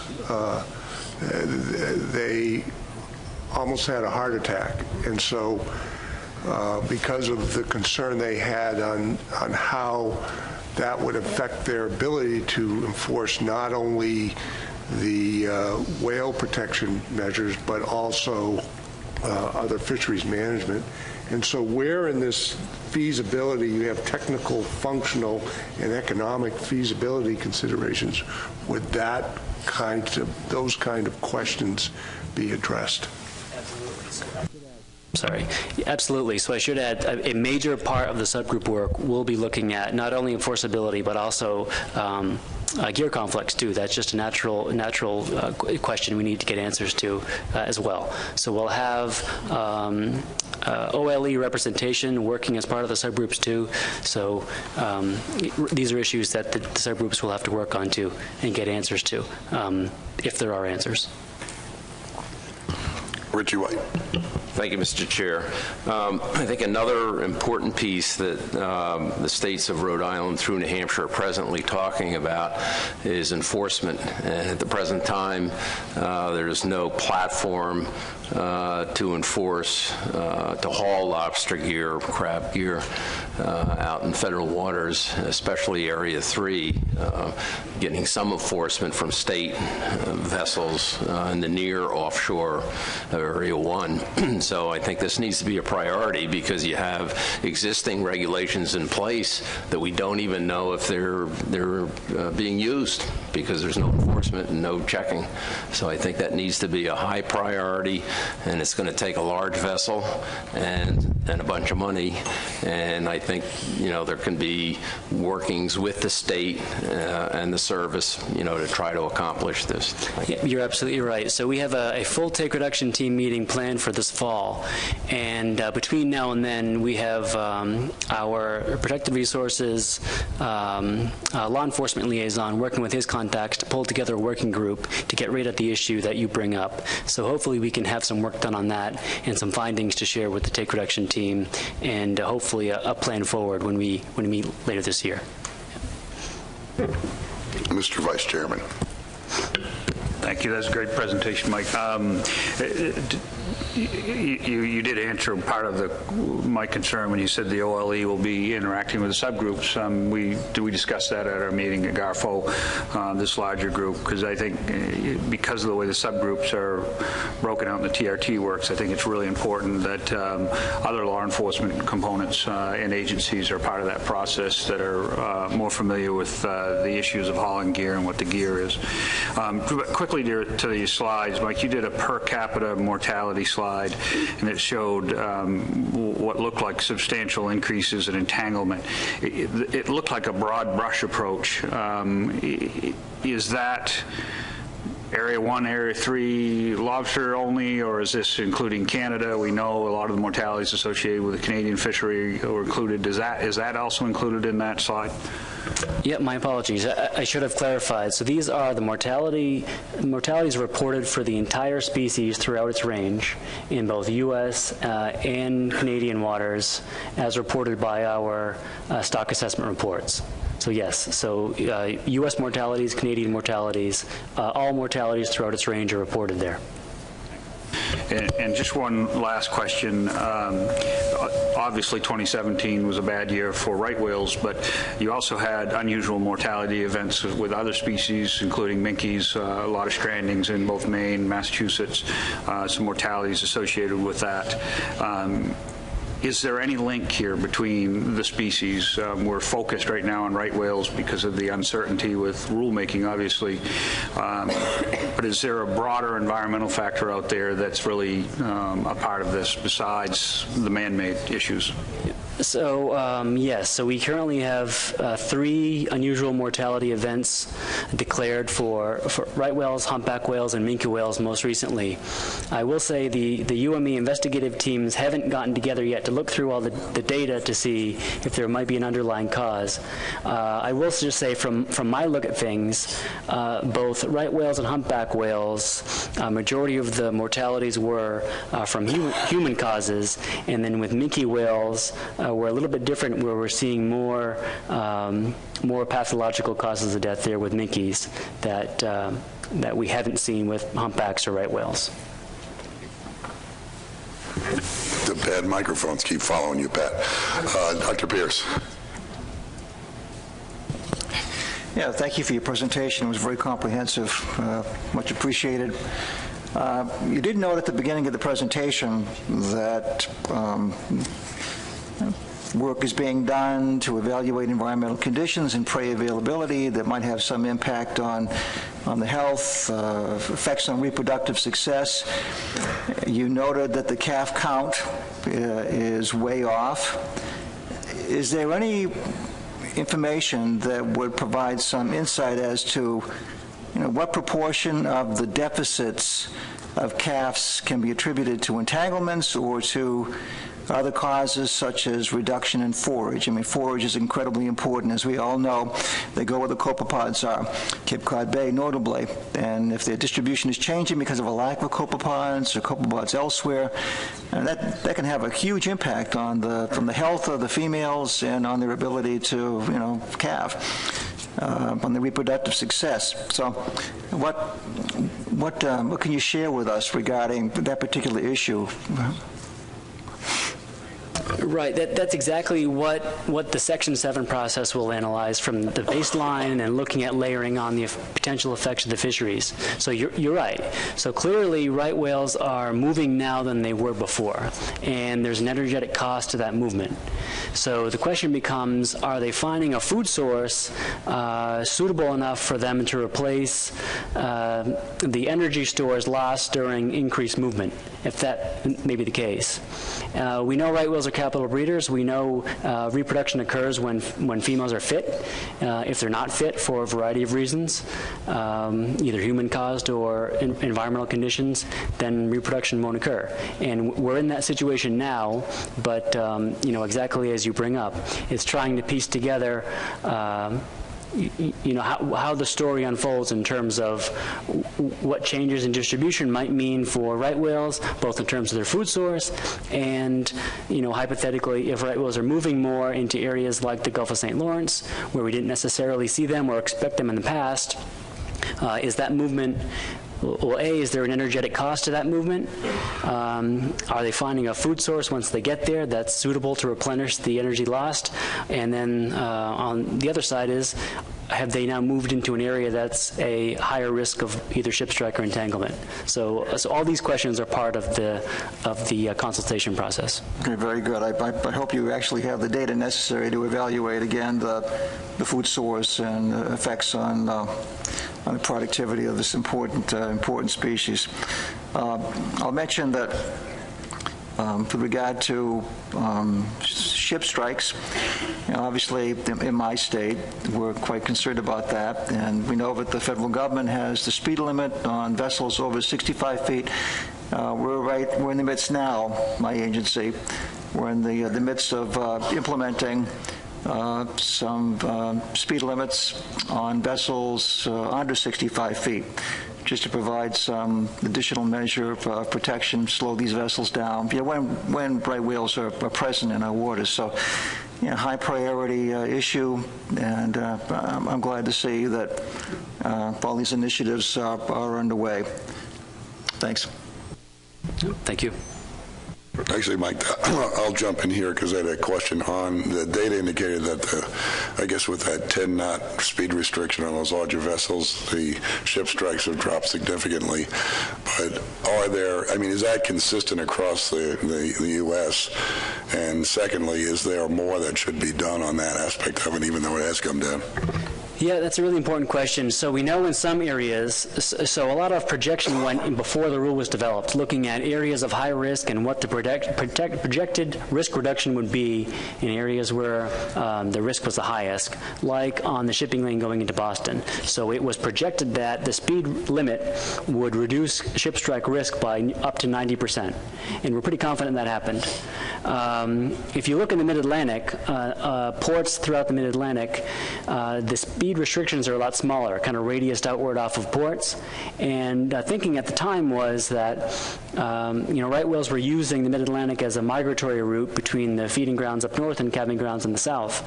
What we've learned most recently is that there are, essentially, the entire East Coast is right whale habitat nearly year-round, including the Mid-Atlantic. So, I haven't looked into specifics on whether the rule, if there's data warranting the rule could be amended or the speed restrictions could be revised. But, as it stands now, the data in the resulting decade after that rule show it's been highly effective. And an even shorter term experiment I'll add too is when the mortalities up in the Gulf of St. Lawrence occurred last summer, the Canadian government, Transport Canada, drew a big box and instituted a 10-knot speed restriction up there, and the ship strikes mortality stopped then pretty much instantly. Thanks. Andy? Yes, thank you. Just very briefly, with a population estimate of 450 individuals, at what level of decline would a jeopardy decision be likely? That's difficult to answer. I mean, the process that's underway now in the early stages, as I said, we'll get to that point. It's hard to know. I mean, just bigger picture, going back to the trajectory of right whale population growth, we were at lower numbers than this, and we've had periods of decline before. So it's analyzing specifically of, what do the numbers mean today? What does this decline since 2010 potentially mean for the recovery of the species? So it's difficult to answer. I mean, that's what the consultation process is meant to give us an idea of. But just in a larger context of right whale, history, we were at fewer than 300 right whales and recovered under many of the same threats too. So it's a difficult question to answer without a deeper dive into watching that consultation process unfold.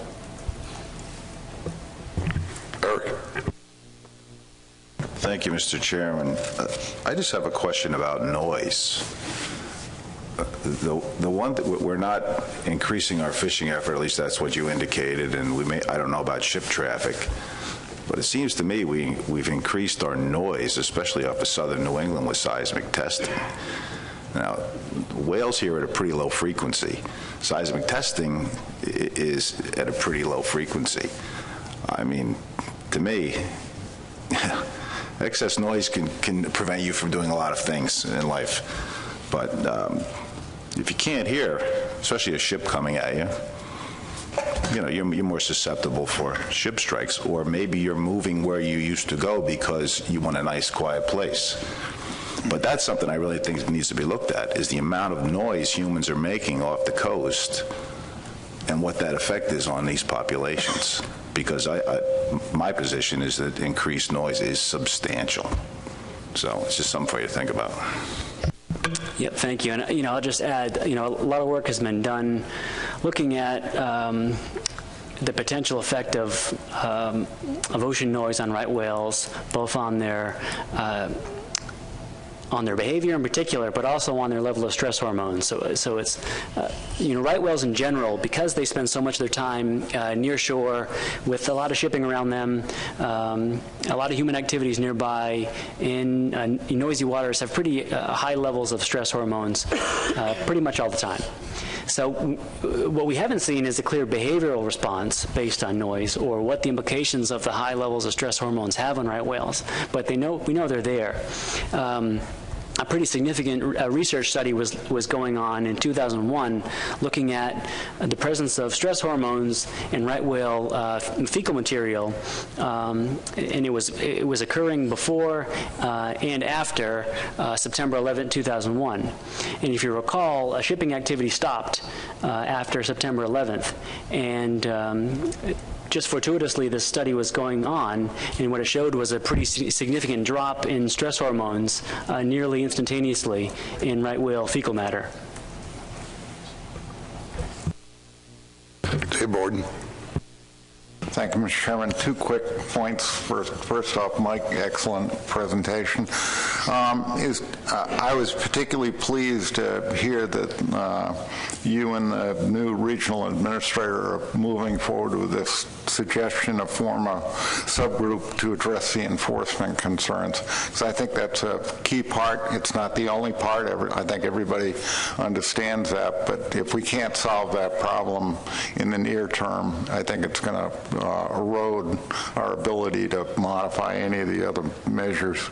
And then the second point I would make is this whole process is going to have a profound impact on all of the fisheries with vertical lines between Canadian border and Florida, a number of which this commission obviously regulates in conjunction with our partners in NOAA. And I think the commission leadership needs to talk about ways that the Commission can actually interact in the process. A number of us are already members of the NOAA team that's working on the issue, but we're going to need a slightly broader discussion at some point. Thank you.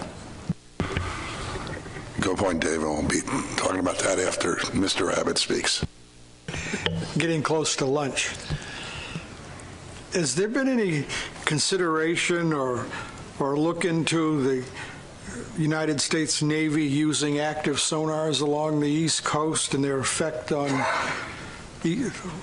whales? So I don't know. Yes, the answer is yes. I don't know specifics. So things like Navy activities undergo the same Section 7 process that we're undergoing on the fisheries. So the Section 7 consultations for those activities are done out of our headquarters office. So I'm not an expert on those, but the same process that I described to you, looking at the effects of the fisheries, goes into looking at Navy activities too as part of the consultation. So it's basically looking at the environmental baseline, specific effects of the action, walking through that same process. Okay, following up on Dave's points, Tony. Sorry, Doug. Thank you. Just one quick question. Are you seeing the reproduction issues with the other species of whales, or is it just more specific to the right whale? That's a difficult one to answer. For right whales, because they give birth off of the coast of Florida, really far inshore in clear, calm waters, it gives us the ability to see every single calf that's born, and that's unique to that species. So there aren't other comparable species where we can see essentially every new entrant into the population. It's a really unique situation for right whales. Okay, Tony, why don't you want to talk a little bit about where we go from here in coordination? Go.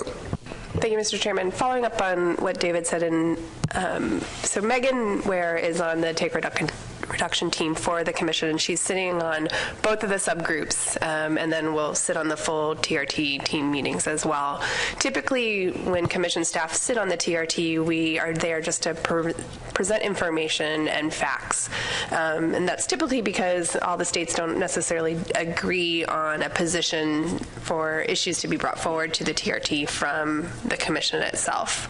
And so a question to the board as we move forward, and this may not be something that can be solved today, but as we move forward in this, if the board is wanting Megan to advocate certain issues, then we'll be needing direction to do that, and we'll need to figure out a way to give her that direction if we want to move forward. And so, we could either pull together a subgroup of interested commissioners for making recommendations to Megan, or making recommendations to bring them back to the policy board so that Megan can then bring those forward.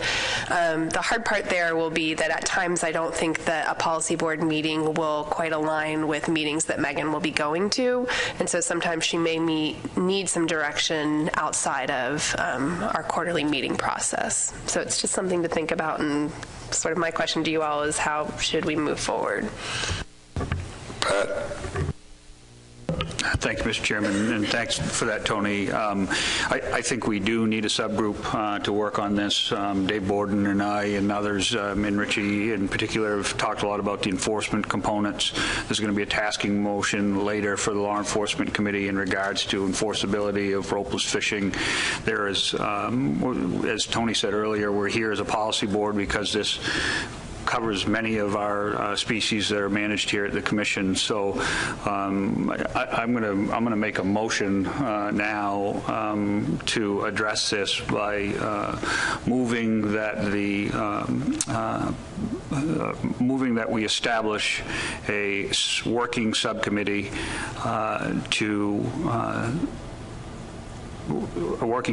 to develop direction and policy as it pertains to the protection of right whales in relationship to commission activities.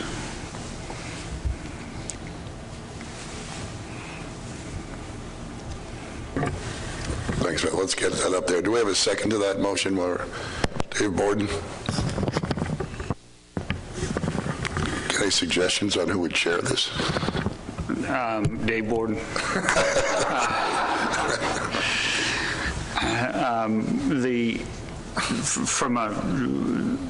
From a practical standpoint, I think what we probably ought to do is just have Tony just send an email out, seeing if we can get volunteers, and make a determination from there. I'd be happy. I'd love to see Dave do it. I'd be happy to chair it if needed, and the committee can determine that when it's established. Dave. Yeah, this is such a big issue, Mr. Chairman. We may need two chairs. Yeah, that always works well. Okay. Any discussion on the motion? Seeing none, any objection to the Michelle, sorry. Far be it from me to stand between people and their food, but I think, just a cautionary note that there are already, state representatives on the take reduction team. So this kind of gets back to what Tony brought forward, that not all the states are going to agree, and it seems like I know there's a lot of concern right now with regard to the lobster fishery, and certainly the lobster board is going to have a lot of discussion about this. We've had, I think, our own concerns in the South Atlantic with regard to right whales and fishery interactions, and spent about 3 years at the South Atlantic Council, trying to address that in a mutually acceptable manner. So I just want to make sure that the working group is sensitive to the fact that there is already state representation on those TRTs. So thank you. Good point, Michelle. Any other comments? Okay, any objection to the motion? Seeing none, we will adopt that by unanimous consent, and yeah, I think it's a good. Tony can send out an email and solicit some membership. Tony? And there are 2 calls that are coming up quite quickly. Megan and I can sit down and maybe talk with David and Richie and Pat to start to see if we think we need to get some immediate feedback to her for those 2 calls, and if so, I might ask for your volunteerism very quickly. Thanks. And then I think we can break for lunch. I think we're at the point now, unless anybody objects, that we'll break for lunch. Lori, we have out in the lobby, so please let the commissioners and proxies go first, because they have to eat quick and come back. We've got a few more things to get done. So food's out in the lobby, and have at it.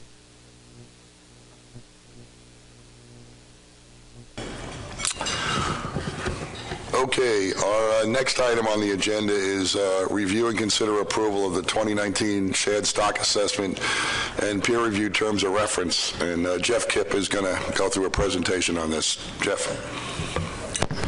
Thank you, Mr. Chairman. So the Shad and River Herring Board obviously are not meeting during this meeting. And we have our first in-person workshop for the Shad benchmark assessment process scheduled for early March. And so I'm here on behalf of the Shad and River Herring Stock Assessment Subcommittee and Technical Committee to present the terms of reference for the assessment. So the terms of reference for the stock assessment process, these will generally look familiar to everyone who has seen TORs before. So I'll go through these rather quickly. The first is define and justify stock structure. Characterize age and repeat spawner data by stock and identify utility of data source. Provide descriptions of methods, any changes to methods, and associated peer review literature. Describe validation experiments of available samples. Where possible, explore reader consistency, potential bias, and agreement statistics. Where possible, explore use of correction factors when consistency in method or reader was not maintained. Characterize precision and accuracy of other fishery-dependent and fishery-independent data used in the assessment, including non-traditional data. Characterization should include the following, but is not limited to: provide descriptions of each data source, describe calculation and potential standardization of abundance indices, discuss trends and associated estimates of uncertainty, justify inclusion or elimination of available data sources. Estimate bycatch where and when possible. Summarize data availability and trends by stock. If possible, develop models used to estimate population parameters and biological reference points and analyze model performance.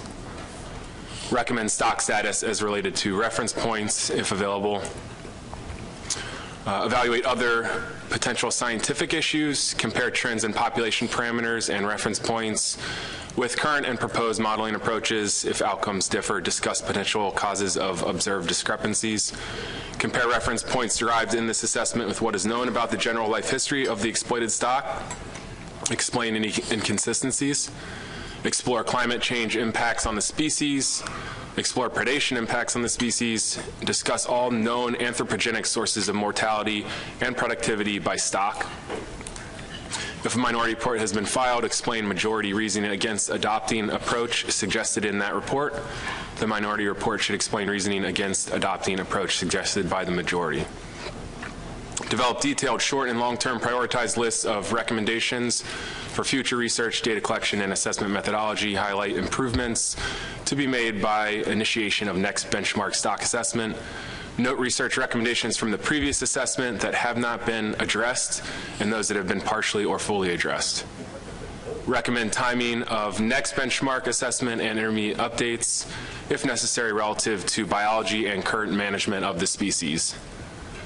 And now I'll go over the terms of reference for the peer review panel during the peer review of the assessment, and these are generally similar to the terms of reference for the assessment, only they're to evaluate what the committees have done through the assessment.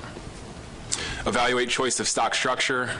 Evaluate the thoroughness of data collection and the presentation and treatment of fishery-dependent and fishery-independent data in the assessment, including the following but not limited to: presentation of data source variance, justification for inclusion or elimination of available data sources, consideration of data strengths and weaknesses, calculation and or standardization of abundance indices, estimation of bycatch.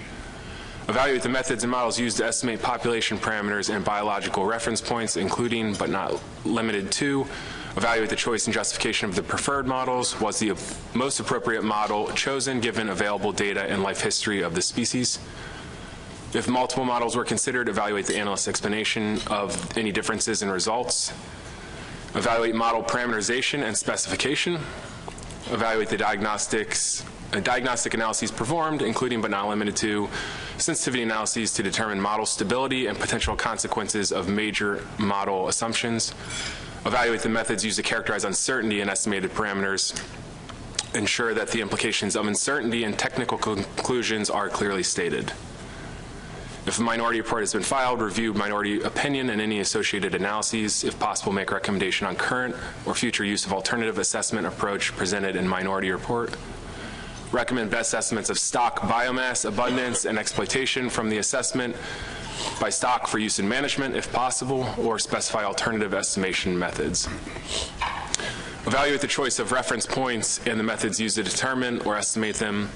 Recommend stock status determination from the assessment, or if appropriate, specify alternative methods, measures for management advice. Review the research data collection and assessment methodology recommendations provided by the TC and make any additional recommendations warranted. Clearly prioritize the activities needed to inform and maintain the current assessment and provide recommendations to improve the reliability of future assessments. Recommend timing of the next benchmark assessment and updates, if necessary, relative to the life history and current management of the species.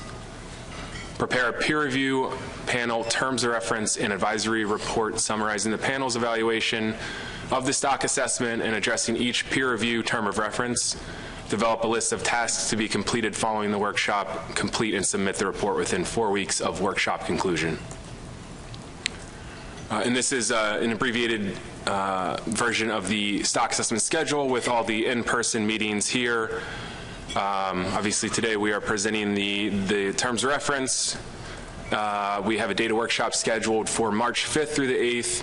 We'll have a methods workshop in October, an assessment workshop tentatively scheduled for February of 2019, and then the peer review workshop we anticipate in August of 2019 with the results of that assessment and peer review presented during the annual meeting in 2019.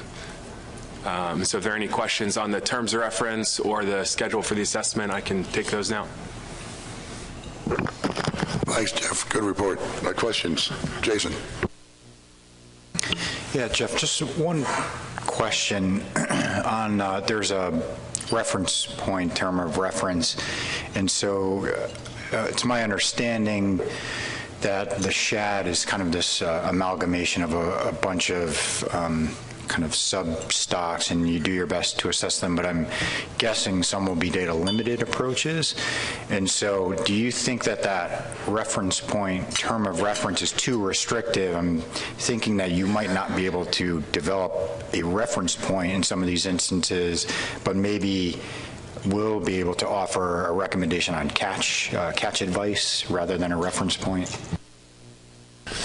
Sure, yeah, I think we tried to include, if possible, to try and capture that. So we think that there may be some stocks, depending on what our stock structure determination is, where we may be able to develop certain reference points, whereas there may be other stocks that are much more data limited, where we may only be able to provide advice on trends, and that type of information, similar to what was seen for a lot of the river herring stocks in the last river herring assessment update. So we try to keep it vague so that it doesn't hold us to providing reference points for each individual stock. Other questions for Jeff? Michelle? Thank you, Mr. Chairman. Just one quick one. Jeff, can you remind me what the terminal year of data is for the assessment? Yes, the terminal year will be 2017. Any other questions for Jeff? Okay, we're going to need, this is an action item, so we're going to need a motion to accept the, go ahead, Michelle. So moved, Mr. Chairman. get a motion up that you can. Okay, it's going to be an imaginary motion for a while until we get someone to type it. And Andy, you're seconding that imaginary motion. Great.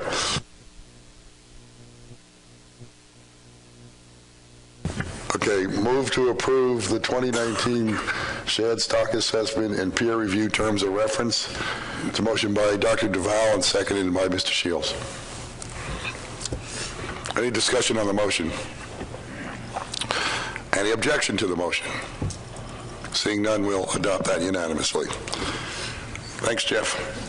Okay, we're ready to move on to the Bureau of Ocean Energy Management update regarding renewable lease status and future leasing, and we have Brian Hooker who's going to do a presentation on that.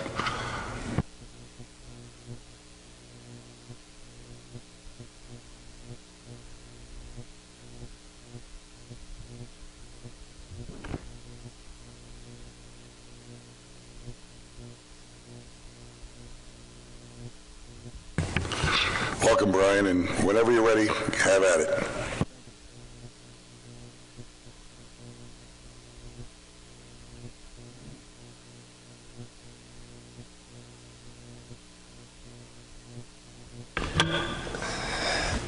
Thank you, Mr. Chairman, and good afternoon. Thanks for this opportunity to give the Policy Board an update on the status of renewable energy leasing and our environmental studies on the Atlantic. This is part of our general strategy to try to maintain keep commissioners informed about what the status is of projects and where we are with some of our environmental studies, as we've promised to do in our ocean plans, the Mid-Atlantic Ocean Plan and the Northeast Ocean Plan. So what I'm going to do is just kind of leave this map up here for a little bit. Where we are is that we've had 7 competitive lease sales, 13 leases actually issued, and then we have 1 lease auction anticipated for early 2018. And there's a proposed sale notice on development for that. And that's for, I don't know if you can see, or you won't be able to see my cursor, but that's for the 2 areas in the Massachusetts wind energy area that weren't leased in the previous auction. So moving down the coast, in the Gulf of Maine, some of you may be aware that there was a application received for a right-of-way through the Gulf of Maine for a cable installation that was to bring Canadian hydropower to the state of Massachusetts. That project wasn't selected by the state of Massachusetts in the latest round of solicitations.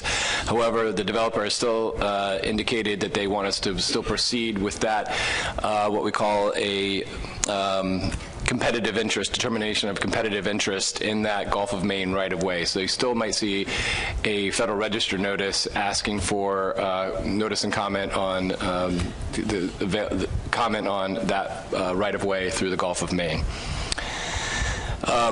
Moving further south into the first of the, I guess, the easternmost lease area in the Massachusetts wind energy area, that's Vineyard Wind. Right now, their surveys are ongoing.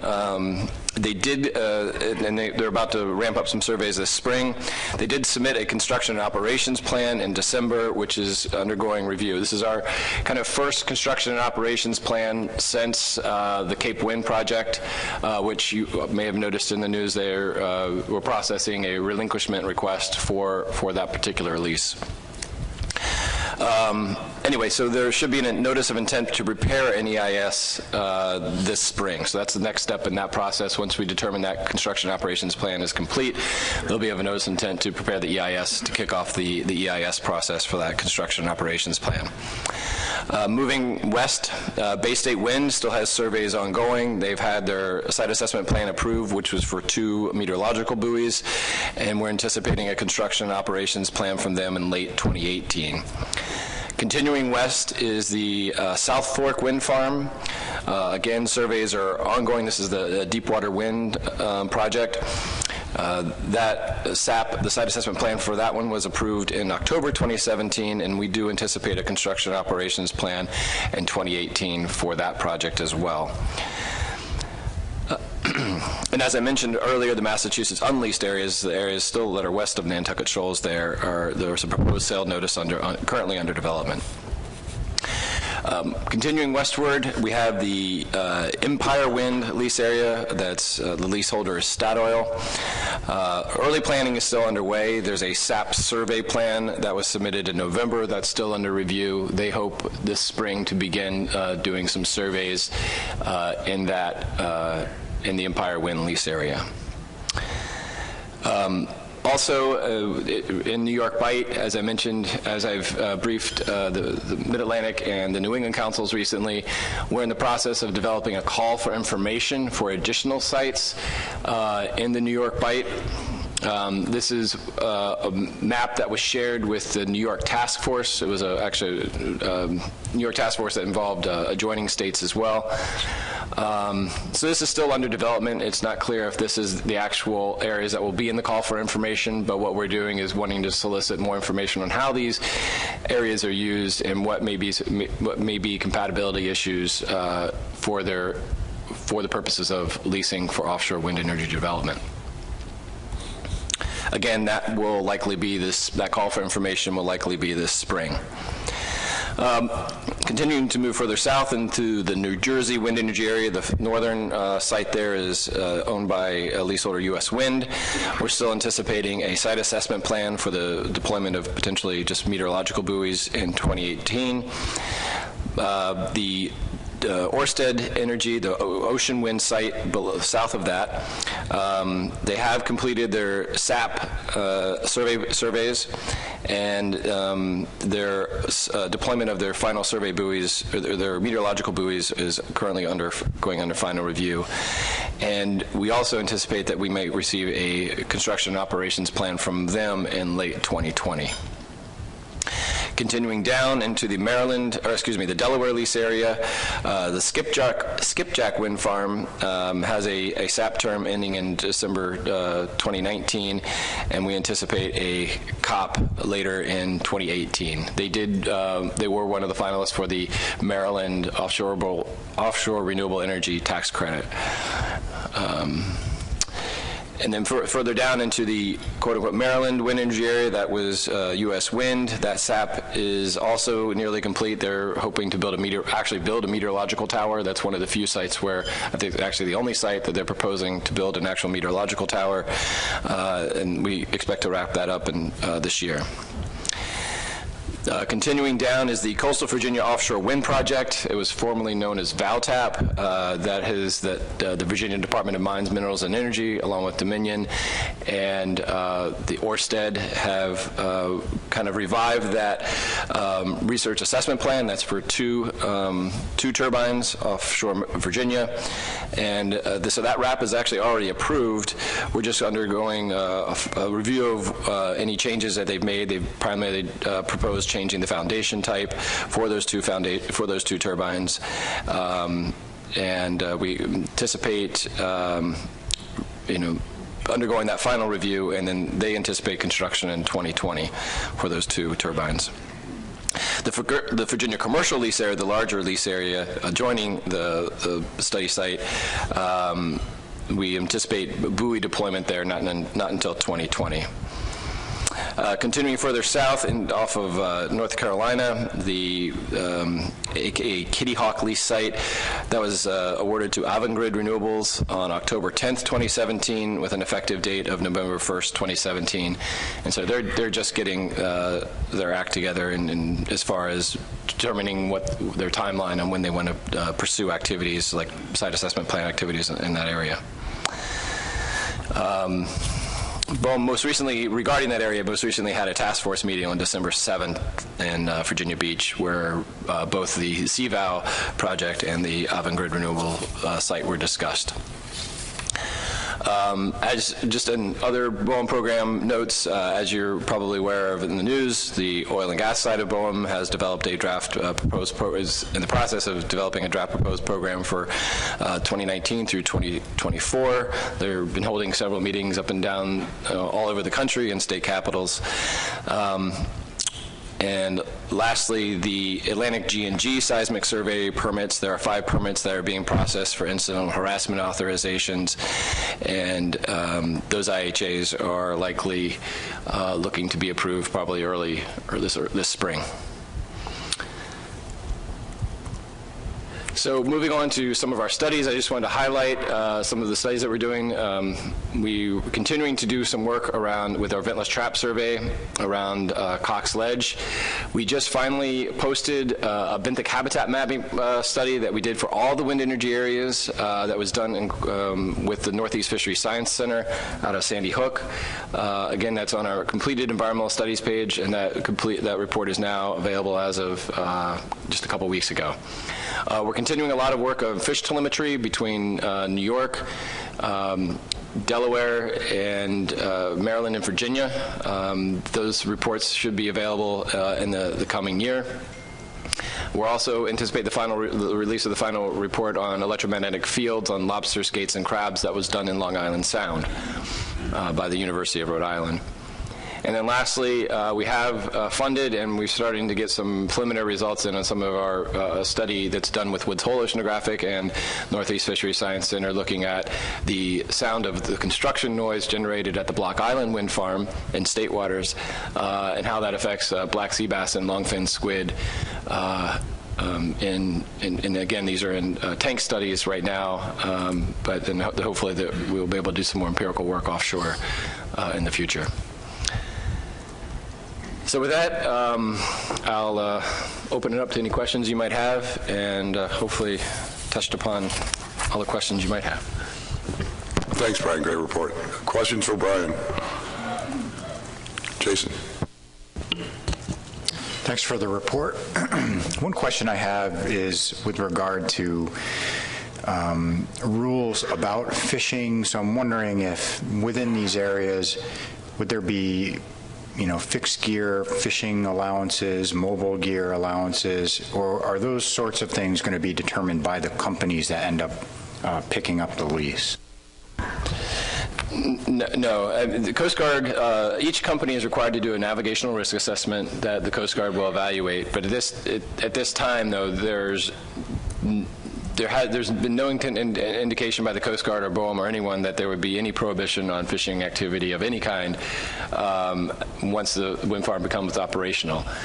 In the case of Block Island Wind Farm, there were zones during construction when there was active vessel movement around the construction area that prohibited some other vessel movement in that area. But we looked at Block Island Wind Farm as like the example of how it would work, and fishing is completely allowed within and around those turbines. Other questions for Brian? John Clark. Thank you, Mr. Chair. Thank you for the presentation. Brian, how much time does each leaseholder have to develop these sites before they either have to renew or the lease is terminated? So generally they have a 5-year site assessment lease term. They can ask for an extension of that 5-year lease term prior to then when you're supposed to submit a construction and operations plan. However, you have to be showing due diligence and work on the leasehold. So there's steps in place to ensure that we issue the leases and they just don't sit there idly, that there's some activity occurring with those leases.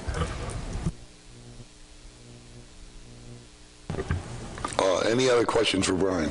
Jason. So Brian, you had mentioned there are, during the construction phase when they're building the turbines, there's a need to close the area so that the work can get done. Is there any thought to some thinking about the Block Island example again?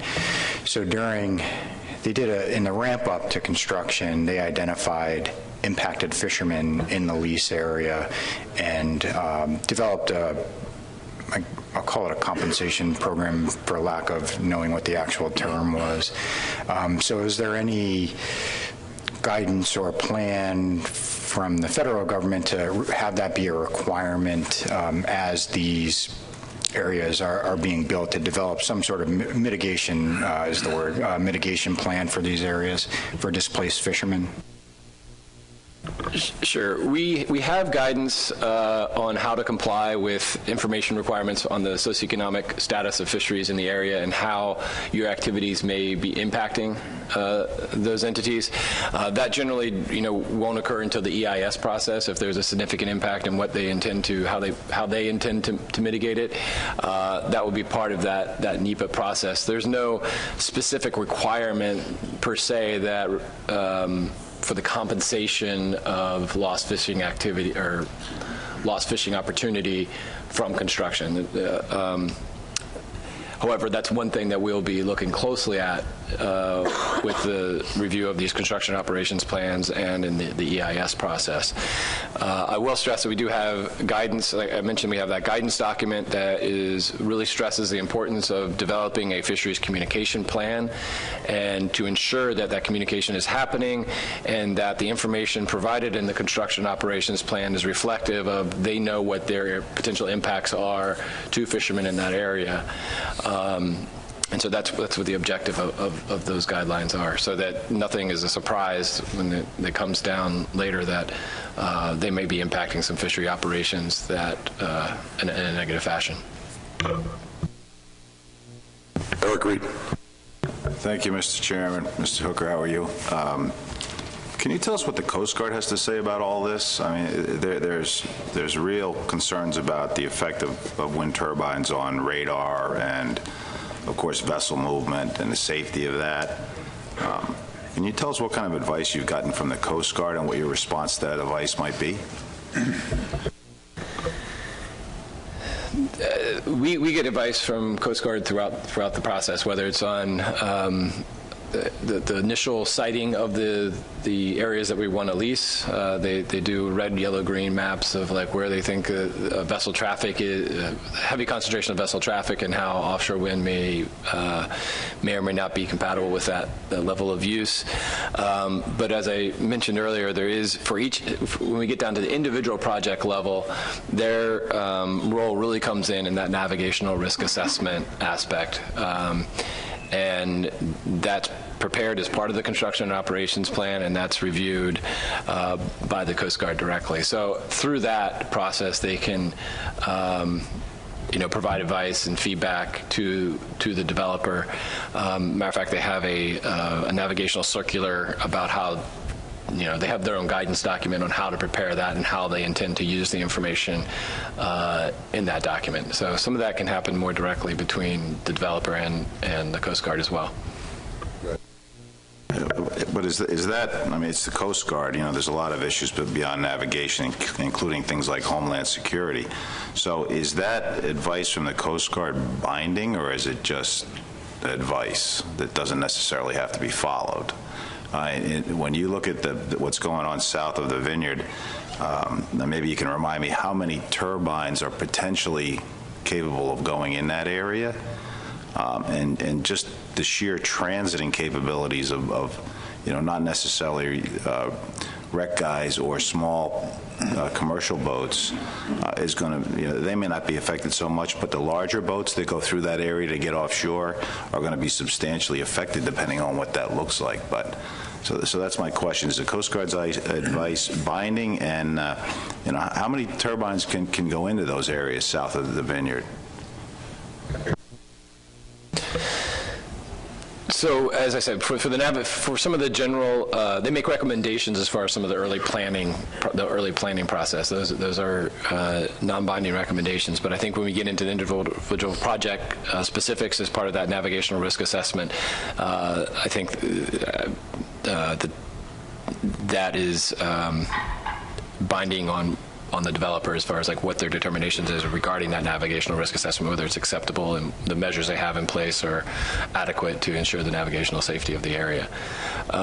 Regarding the number of turbines that area could support, I don't have a number on what the total could be. I mean, as you know, the markets are driven by what the individual states, have set in their renewable energy targets and how much they plan on purchasing. So it's ultimately dependent upon the state's renewable energy goals.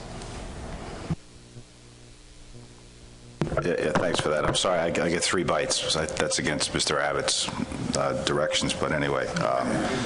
Yeah, he's not here. That's fine. Yeah, I've heard the response about market and all that, Mr. Hooker.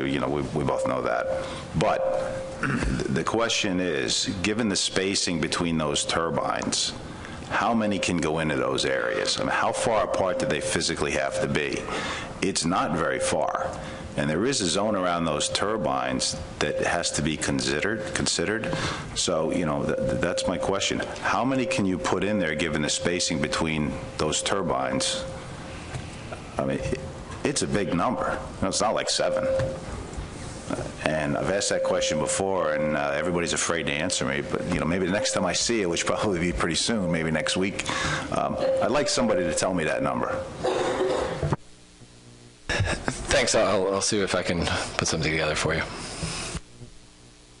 Dave Borden. Yeah, this just follows up on the point that Eric raised. This came up at the Mass Lobstermen's Association meeting where they had some of the wind companies come in and give very good presentations on what was going to happen in southeastern, in that southern area south of the Vineyard and south of Nantucket. But what I kind of struggle with is the same issue that Eric's trying to get at. I want to know what the aggregate number of towers is that's going to take place in all of the build-out areas, not one specific area. I've talked to some people. I talk about the potential for 10,000 or 15,000 wind towers out there. And I think one of the things that this body, along with the councils, have to deal with is aggregate impacts. And so we need to know that number. Thank you. It's a good point, Dave, and I think it's technically covered under NEPA. There's a cumulative impact section of that. Unfortunately, I think the practice over the years is that you just look at projects that are currently proposed. You don't look at potential for the next 30 years. So I think that's something that maybe needs to be addressed as we move forward. So anyway, Andy. I just want to point out something. We're dealing with natural gas in Pennsylvania, and first we had the pads and the drilling sites, and we permit those and we oversee them. But what we're dealing with now are the pipelines that connect all those drilling sites. And there's a lot more impact with the pipelines because of what they cross and where they go than there is with the drilling sites. So I would assume the same thing would be true. You have to connect all of these wind power generators with cables.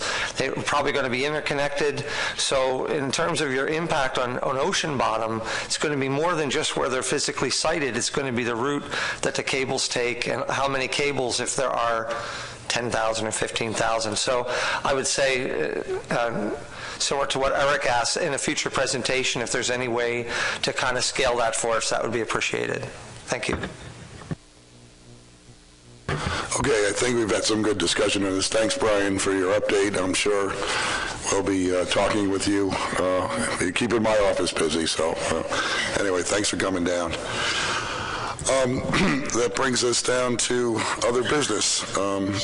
We don't have any non-compliance findings, so can you actually read that, Tony? I can't read it. Right. It's for, he has to read my writing. Dan, you wanted to bring up the Shellfish Seed Initiative shipment activity. Yeah, thank you, Tony. I'll be brief. Back in October, early November, David Pierce wrote a letter to Bob Beal looking for the Atlantic states to get involved with some oversight of shellfish seed issues.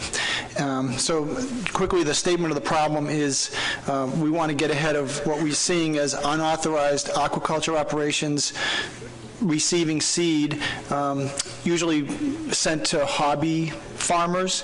And as this aquaculture industry matures, we're getting pressure, and we see the need to sort of professionalize the industry and to make sure that people who are not authorized aquaculturists aren't receiving seed. So what I hope will happen in the future, I understand Louis Daniel is reconvening an aquaculture or a shellfish transport committee as part of an aquaculture initiative. And so what I'd like to, and maybe you can clarify that, but what we'd like to do is bring up or ask the states to work together to hold their in-state hatcheries accountable, so that if that hatchery is going to ship seed to an out-of-state farmer, that farmer would have to have permission from the state to receive it. Because if a hatchery in another state sends seed to a Massachusetts unauthorized farmer, I don't have a permit to sanction at the hatchery side, and I don't have a permit to sanction on the receiver side. So we'd be looking for the states to work together to establish some kind of standards. Thank you, Mr. Chairman. I think so Louis is currently working on the aquaculture RFP, and when he finishes that up, which I think closes in about another month or two, then we would reinvigorate the Interstate Shellfish Committee, which has not gotten together in many, many, many years. So what I can do is send David's letter out, because I'm not sure if that went to the full policy board or not, and then ask for membership for that shellfish committee, and then we'll get that shellfish committee working on that task that was in the letter from David. Thank you. Okay, great. Next one up is Pat had wanted to raise an issue on the electronic data working group. Pat. Yeah, thank you, Mr. Chairman. Yesterday at the Lobster Management Board, a motion was passed that would institute 100% reporting, harvester reporting within a 5-year period, with a strong emphasis on electronic reporting. At the time, it was thought that it would be tasked between the technical committee and the commercial ACCSP working group. That's not necessarily the right committee, so in discussing with staff and a few members of the Lobster Management Board, I crafted a motion, and I think if you could get it up on the screen. And Mr. Chairman, I would move to convene a lobster electronic reporting subcommittee with representatives from the Lobster Board, the state and federal agencies, ACCSP, and ASMFC staff. The objectives for this subcommittee are to, 1, evaluate the need for an electronic harvester reporting form based on stipulations in the lobster and Jonah crab FMPs and individual state requirements. Evaluate various electronic reporting platforms and their ability to be housed within SAFIS, as well as state-specific databases. Recommend simple and logistical solutions to improve the ease of electronic harvester reporting. This includes evaluating the best ways to report spatial locations, considering the new requirements to report LCMAs and 10-minute squares, and the ability for states to use state-specific subareas in state waters, and outline a timeline for the development of electronic harvester reporting in the lobster and Jonah crab fisheries. If I get a second, I'll give further justification if needed. Second in the motion, Dave Borden. Go ahead, Pat.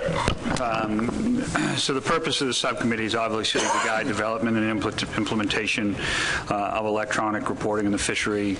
Obviously, again, it's prompted by the finalization of Addendum 26 in 100% harvester reporting. In the end, I want to make sure that we have a very good, user-friendly product for the industry.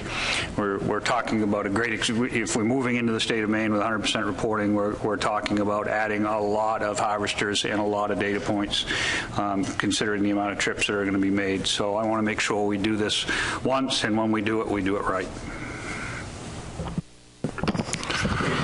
Discussion from the board.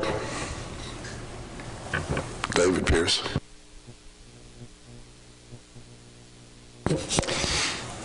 I wasn't here at the Lobster Board discussions, so I really can't comment on that outcome, but I'll just ask a simple question, which is, this is a long motion. Pat's given a lot of thought to this. Just want to make sure that it's completely consistent with what the Lobster Board did yesterday, and that there's not some accidental deviation from the conclusion of the Lobster Board through the vote that it took yesterday? Let me go to the chairman of the Lobster Board and see if you think it's correct.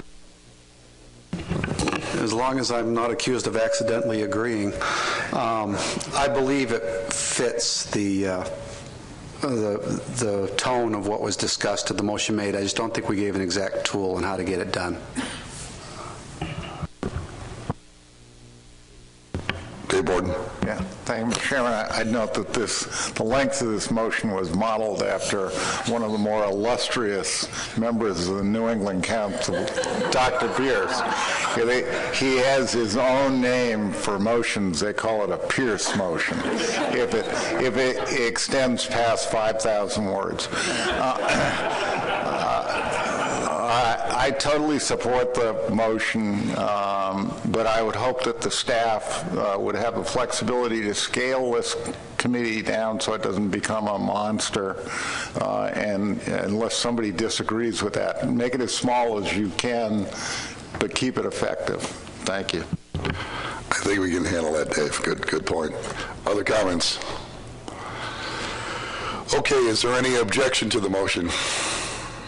Seeing none, we will adopt that unanimously. And we have one more business point, which is tasking to the Law Enforcement Committee. Pat. Yeah, I think the Lobster Management Board yesterday did make a motion the motion was approved to task the LEC, the Law Enforcement Committee, to look into the ability to enforce the concepts surrounding ropeless fishing. And so that motion needs now approval by the Policy Board.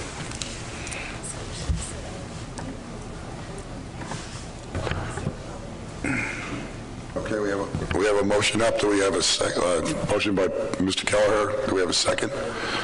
Dave Borden. Any discussion on the motion? Any objection to the motion? Seeing none, we will adopt that unanimously. Is there any other business to come before the ISFMP Policy Board? Seeing none, we will stand adjourned, and we